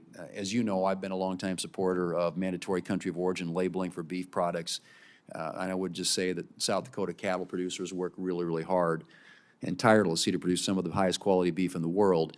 The system in which producers operate needs to be fair and transparent, which is, I think it's critical that we take the steps to pass legislation tasking USDA and USTR to find a path forward on mandatory country of origin labeling. So if confirmed, will you commit to working closely with my office as well as with the U.S. Trade Rep to ensure a WTO compliant path forward for mandatory country of origin labeling? Yes, sir. I look forward to that, and hopefully I can be a value add and a consensus-driven approach to that. And I really appreciate your leadership and passion for this. Thank you. Appreciate that very much. We'll look forward to that. As you know, the Black Hills is an important timber producer, and timber processors and communities depend upon the Forest Service for nearly 80% of their raw material.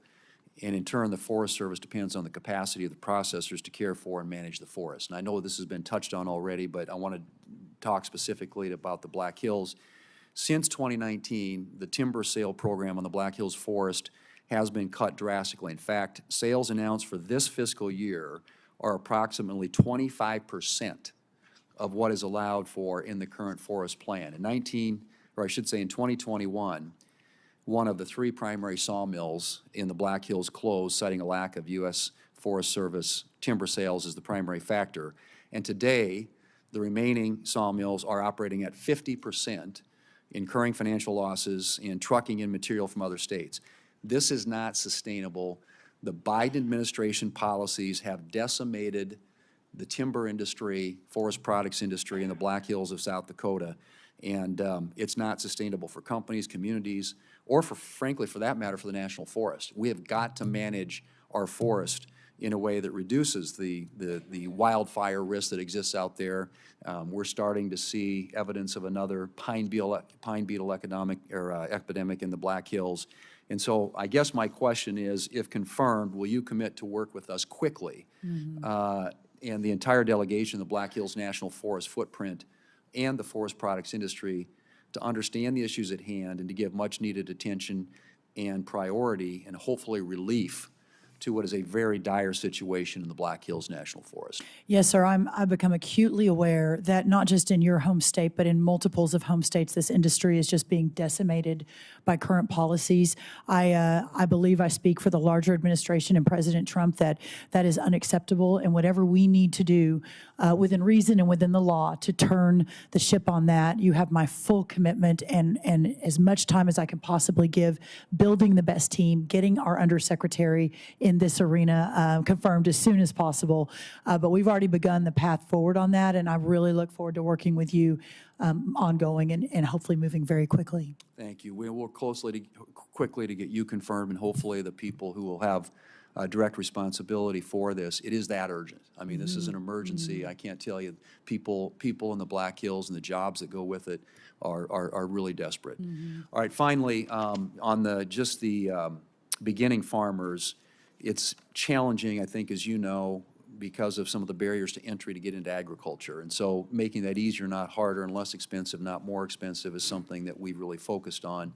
I've got a bill with Senator Klobuchar, which we can talk to you later about. But crop insurance has always been the foundation, the cornerstone of the safety net, and we've got other programs that we try to refine each time we do a farm bill. And this farm bill, which the chairman will lead us through, will be my fifth. And so as we do that, I would encourage you to work with us to find ways to strengthen and fortify the existing safety net programs and look at ways that we can provide incentives and encourage beginning farmers and young people who desire and aspire to become involved in production agriculture to be able to do so. So Sir, I so thank you for that. The average age of the farmer in America is 58 years old. That is not sustainable. If we hope to revivify and restore our rural communities and go back to our family farms, we have to address this immediately. And whatever that looks like, whatever all of the wholesale approach could be or should be, I will be the biggest advocate, the biggest cheerleader. I'll be in the White House all the time talking about it, all across America, working with all of you to fix that. I think it's of dire importance for the future of our country. Great. Thank you, Ms. Rollins, and thank you again for your willingness to serve. Mr. Chairman, thank you. Thank you so much, Senator. Well, we're still on the first round. Senator Schiff's already gone, so Senator Moran. Chairman, thank you, and Senator Thune, thank you. I'm pleased to be a new member of the Senate Agriculture Committee, and it took a waiver that probably involved the majority leader's approval, so I'm pleased to now have that debt clear. Yes, yes, you're all free. I'm all free. Ms. Rollins, thank you very much for the conversation we had in the office. Thank you for your interest in serving. I want to run through, I hope, maybe 5 things that I want to talk about briefly, some of which we did talk in person. But first of all, it's been described here the dangerous and dramatic circumstances that farmers and ranchers find themselves in across the country. It's certainly true in Kansas. We have the same difficulties that everybody else has across the country with high input costs and low commodity prices. But I would add that almost 80% of the counties in Kansas are in a drought circumstance. And so you add to the problems that we can't grow a crop is dramatic. This is the least amount of wheat harvested in Kansas since 1961.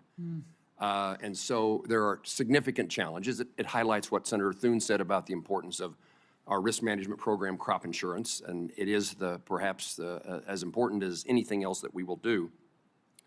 But our failure to pass a farm bill, and one of the reasons that I'm excited about to be on the Senate Agriculture Committee is this really does have to be our shot at getting the farm bill done. I can't imagine there can be another excuse, and we'll have an administration that's cheering us on, and Senator Bozeman and Senator Klobuchar are 2 people I think that we'll see work together, and I pledge to do my part to accomplish that. But as a result of no farm bill and all these other problems, we passed disaster assistance, economic and natural disaster. I just want to again remind you the timeliness. Our farmers are going to their bankers have been to their bankers. There is not time for a farmer to have to wait to see what the consequences were. If we could predict, if you at USDA could tell farmers how the program is going to be administered, even before the checks are determined, that would be very valuable as they put it into their planning process, helpful to them and helpful to their banker. But I would remind you that in my view, and I think my colleagues, certainly my farmers at home, the way that disaster assistance was implemented in 2022 did not help the farmers who suffered the greatest losses. So the way that your predecessor implemented the disaster payments was very damaging, very discouraging, very disappointing. And we would ask you to do so to implement as the payments were determined in the 2018-2019 crop years. USDA dispersed the way that, and in addition to asking that question, you would also be complying with congressional law and intent. Sir. We worked hard to make clear that whoever the Secretary of Agriculture was in whatever administration, they couldn't go back and do it the way that provided almost very little disaster assistance. So that's number one, and if you happen to tell me yes. I would, yes, and since we have Senator Thune still here, the quicker we can get our undersecretary approved in that lane, the quicker we will be able to move. Obviously, my confirmation as well, if approved, and I'll be honored. But we have already begun putting the team together that did this work under the President Trump first administration. Hopefully, my thought was that we won't have to reinvent the wheel. We can immediately begin moving. So that is my commitment, and again, I'll work all hours to ensure that that happens. Thank you for that answer. I also want to again highlight a few words that I mentioned in our conversation in the office. The National Bio and Agro Defense Facility. Yes, sir. So in Manhattan, Kansas, near Kansas State University, is this national center created as a result of the fear of an introduction of some entity, something into our food supply system that would be a terrorist act, and do we have the capability scientifically to respond? And that facility is a $1.5 billion facility. It employs 400 people, and it has greater potential than what has been developed between the Department of Homeland Security and the Department of Agriculture. And it has been transferred to USDA. It's your responsibility. And I would like if you could give me a point person now or a few days from now in which could become my point person on the National Bio-Agri-Science Facility. Yes, sir. I can't do it right at this moment, but I will absolutely get that to you as soon as I have the ability to do that. I don't know if I have to wait to be confirmed. If I don't, you will get that right away. If I do, hopefully that will come upon confirmation very soon. It seems to me that we should be working for your fast confirmation. That seems like a really good idea. Talked about. Let me highlight NIFA and ERS. So the Trump administration in the past decided that they wanted to help put departments, agencies, federal employees across the country, not totally centered here in Washington, D.C., the nation's capital. And NIFA and ERS agencies were moved to Kansas City. And there is, I think what happened is in the circumstances here in Washington, D.C., there were 650 or 700 employees. I'm told that there are 400 employees now in Kansas City, but I'm also, at least by press reports, only 20% of the people are actually working in the office. So if we want to have the kind of consequence in reviving rural America, other places in the country, this is certainly a Kansas issue, but it's a Kansas, Missouri, Nebraska, Iowa, where sometimes our farm kids can't get a job back on the farm, can't return to the family farm, but they want to work in agriculture, or it's a spouse of somebody who's on the farm. And having those agencies and their employees in places like Kansas and Missouri and Iowa and Nebraska creates opportunities that would not otherwise exist. And so, in my view, the purpose of the move was defeated in the reality of telling people, well, you stay in D.C. and work from home. And that fits in with what a conversation that a number of us had about actually getting USDA and other federal employees back in the office. I 100% agree with you. I am extremely excited to get our workforce back into the office, whether it's here in Washington or out across the country. I think that in the business that we are in at USDA, a customer business, and being available for our customers, whether that is up in Senator Welch's Vermont or my Texas or wherever it is, your Kansas, that we have people in the office. So that will be a very big priority of mine. Thank you. I'm involved in SAF, Renewable Aviation Fuel. We have introduced legislation, Farm to Fly. It has been made a part of the draft of both the House and Senate farm bills. And I would just ask your awareness that there is an opportunity for agriculture across the country as we begin to fuel the aviation industry. And Kansas, the air capital of the world, along with an agricultural center, has a great potential. But this is a potential for all farmers as we talk about how to make sure if we've lost a market due to a tariff or as they struggle, we need every market we can get. And this is, it also requires a good definition from 45Z in the Treasury Department, which you've said you will advocate for. Finally, we have an ARS center, a research center in Manhattan, Kansas. The University of Kansas State University has a tremendous amount of agricultural research, and we would like to see cooperation between the two, including potentially the co-location of their work. The facilities for ARS are nothing that they should be. There's a lot of work that needs to be done, and there's a number of us including the chairman of the committee, who are members of the Appropriations Committee for the Department of Agriculture, and we want to help you get better facilities, and I would just like to highlight the need for cooperation. If we're going to build a better or expand a facility, can we do it in conjunction with the local university and get the bigger bang for the buck?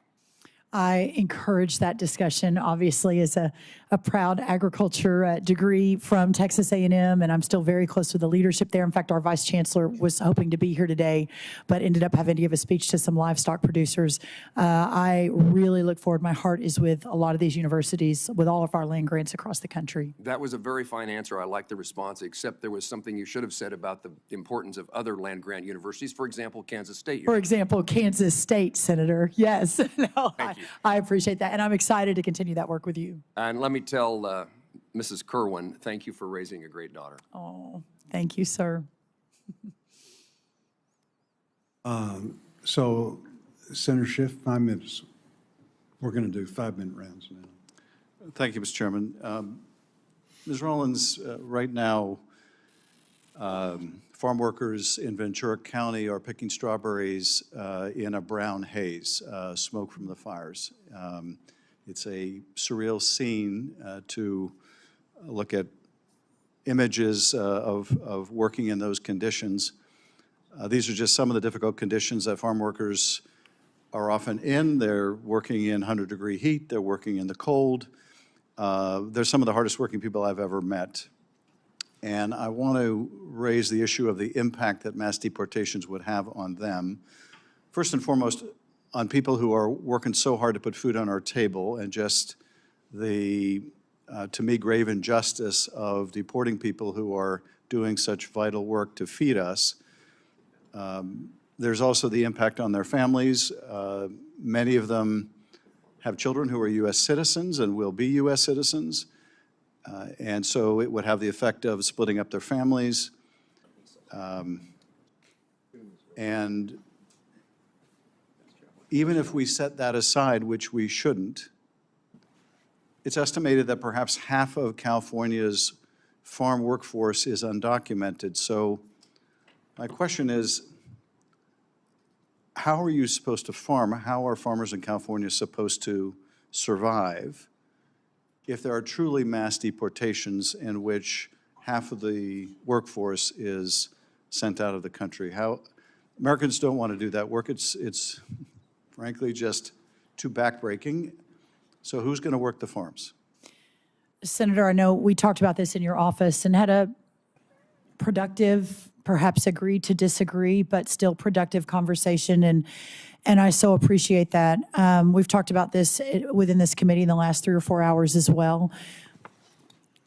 President Trump ran and was overwhelmingly elected on the priority of border security and mass deportation. He is, and his team are, I'm assuming, currently putting in place the plans to begin that process, of course, first with those who have committed criminal offenses once they have been here.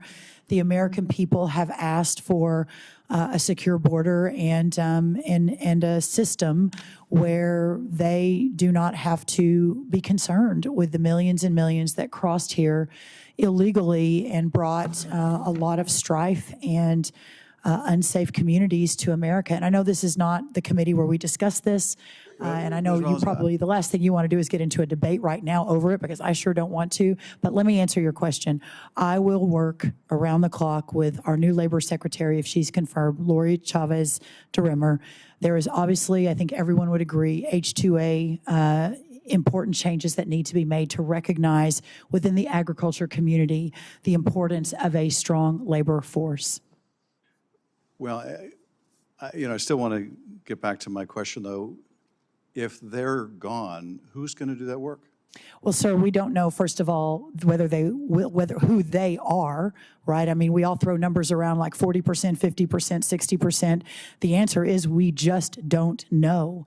And as these processes and programs are being implemented under this new administration with the full support of the majority of Americans, I think that we, as the leaders in agriculture, myself as the leader at USDA, you on this committee, along with others on the committee, that we will work together to understand and hopefully solve for some of these problems. The dairy cattle have to be milked, but if we've got a mass deportation program underway, then there's a lot of work that we need to do through the Labor Department with Lori Chavez DeRimmer, who's also an ag person, and working with Congress to solve for a lot of this through our current programs, our current labor programs that are already on the books. Well, let me ask one other related question on this topic, and that is, if we deport a large percentage of our farm workforce, farm labor is going to be scarce. Isn't that inevitably going to push up food prices? And if so, isn't that in sharp contrast with what the president said he wanted to do to bring down egg prices and food prices and everything else?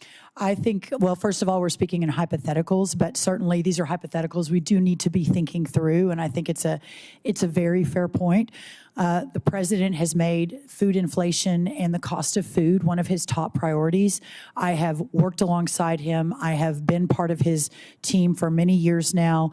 I believe in his vision and his commitment to America and to his promises, and in so doing, I believe that we will be able to find in our toolkit what we need to do to solve for any hypothetical issues that end up turning out to be real moving forward over the coming months and years. Well, thank you, Mr. Chairman. I would just say that I hope they're hypothetical. I do too. I fear they may be all too real. Mr. Thank Chairman, you, sir. I yield back. Thank you. Senator Klobuchar is supposedly on the way, so I'm going to ask one question. Yes, sir. And you're welcome to answer it. And then if any thoughts that you have as you close. And if she's here then, we're in great shape. If not, then we're out of here. I'm available all the time. You're doing a wonderful job. Thank you, Thank Mr. you Chairman. for, this hearing has been really good. We've had great participation, and because of that, it just takes a while. Yeah, no, I'm honored. As you've heard, there's lots of questions, lots of concerns in farm country. And not only that, but, you know, people forget how broad the portfolio that you're taking on, you know. We could be talking about crypto, we could be talking about a lot of stuff. It's true. But we're not. But let me just ask you one thing about that I don't think has come up is the fact that America's producers depend on USDA's voluntary, locally led conservation programs and conservation technical assistance to implement the most effective conservation practices that meet their operations' unique resource concerns. Unfortunately, in recent years, the focus has identified a lot of other things that may be a top-down approach of pushing, prioritizing carbon sequestration, related activities over water quality, erosion control, and drought mitigation. Those things are important, and yet again, what I want you to talk about is the fact that you would be committed to a voluntary, locally led, incentive-based conservation model that served our farmers and ranchers for so many years very effectively. I would, Senator, and I know we all know that the best conservationists are our farmers and ranchers, certainly from the beginning of our country. One thing I don't think I've talked about with anyone on the committee is that my family on our farm in Minnesota, a piece of the land, actually participated in one of those voluntary conservation programs. So we actually have firsthand knowledge of what that looked like and how to do it, and believe certainly in how important and valuable it can be. So yes, sir, I look forward to, other than my personal experience, that my sister Ann really led it, so I can't pretend to know much, but I was very grateful for her and our family that I don't know as much about it as I need to, and I look forward to learning more. But yes, you have my commitment that clearly that's an important piece of all of the work. Have you got any closing comments or? I'm sorry. I do have closing comments, but I'm guessing that Senator Warnock might have another question or two. Very much. Senator Warnock. Thank you so very much, Chair Bozeman. Just a couple of more questions, and thank you so very much for your presentation this morning. Farmers in Georgia are already talking to me. They're already concerned about potential retaliatory actions following President Trump's promises to levy heavy tariffs. They're already dealing with slim margins. As I said in my first round of questions, it's a tough business. So much you don't control, and it's not difficult to find yourselves in trouble. They're dealing with slim margins due to high input costs, and the last thing they need is to be caught up in the middle of a trade war that could drive up food prices for all of us. If confirmed, what will you do from your position at USDA to ensure that Georgia's farmers and families aren't caught up in a trade war? Again, it's something I've worked on, by the way, with Republicans and with helping to get our farmers' goods to market. So it's something we think about a lot. Senator Warnock, when I was in your office, I believe last month, we talked about your commitment to your farmers and what a priority this was to you. Georgia is a very important agriculture state. So, you know, you're obviously pastoring a church and in the United States Senate, but I was impressed at your commitment to your ag community in your state and look forward to continuing to work with you. It's very clear that the coming tariffs, and I think there's no doubt that President Trump has been very transparent that he believes this is an extremely important tool in his toolkit to put America first, to revive the economy, to get us back to a place where he believes we need to be. And I agree with him and hope to help him execute that vision. But it also shouldn't be surprising that his heart and his commitment to our farmers and our agriculture community was certainly clear in the last administration.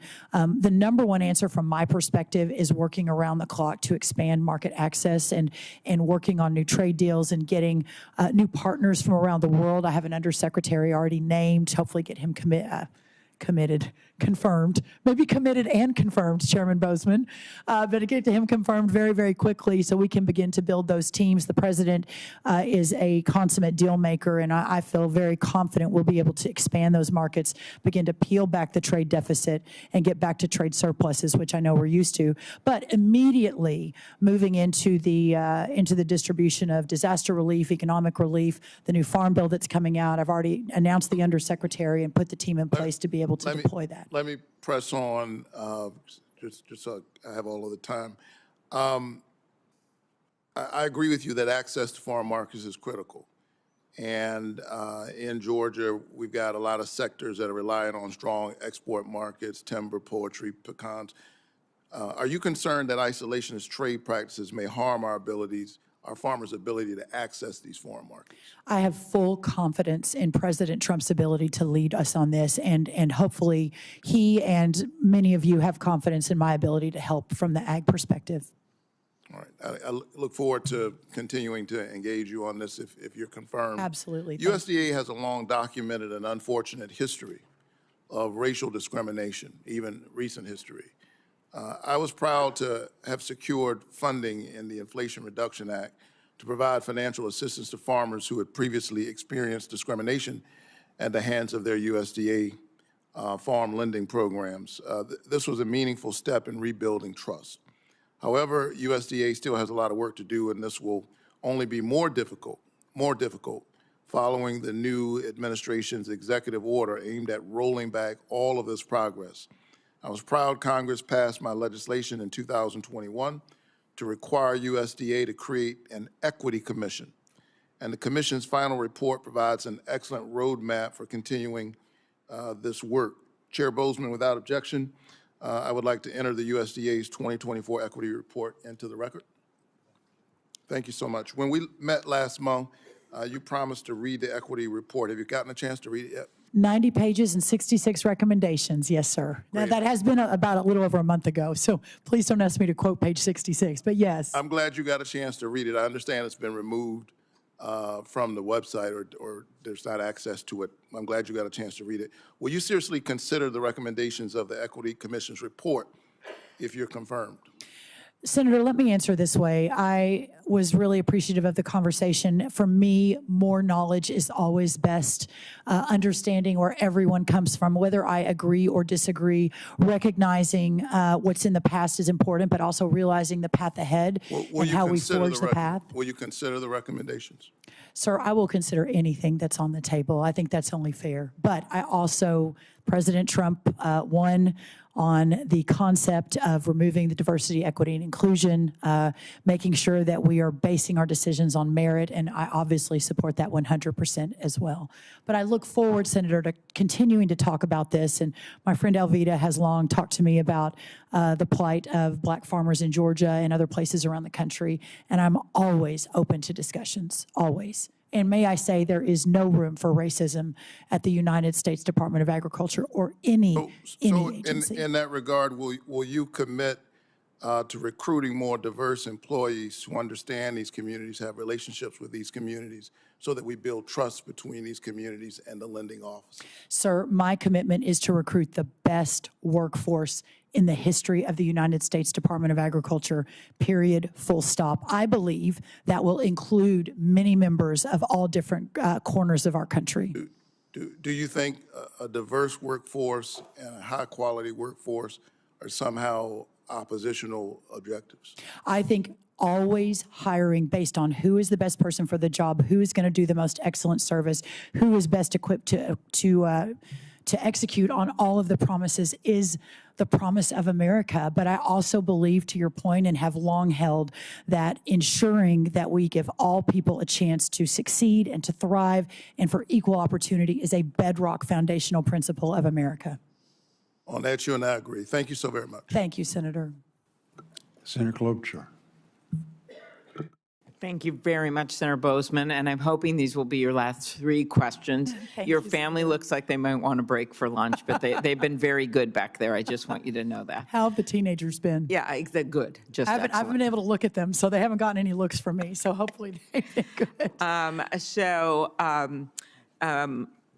According to recent reports, House Republicans already eyeing nearly $300 billion in cuts to the SNAP program, roughly 30% cut. Now, that's just reports. So, and I think you've heard from some of my colleagues about how this is such an issue in rural America.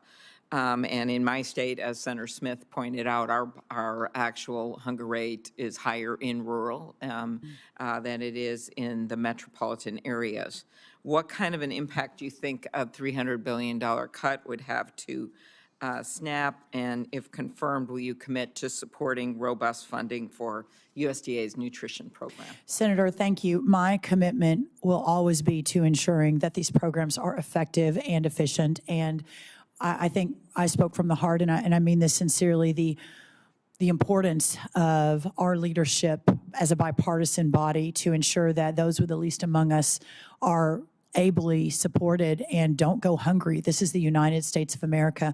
I don't yet know what the numbers look like. I need to really dig down, but my commitment to you is that we will talk about this until the very last minute. I will always be open to you, and that I look forward to ensuring that we're able to do what the original and core tenets of that program are called to do.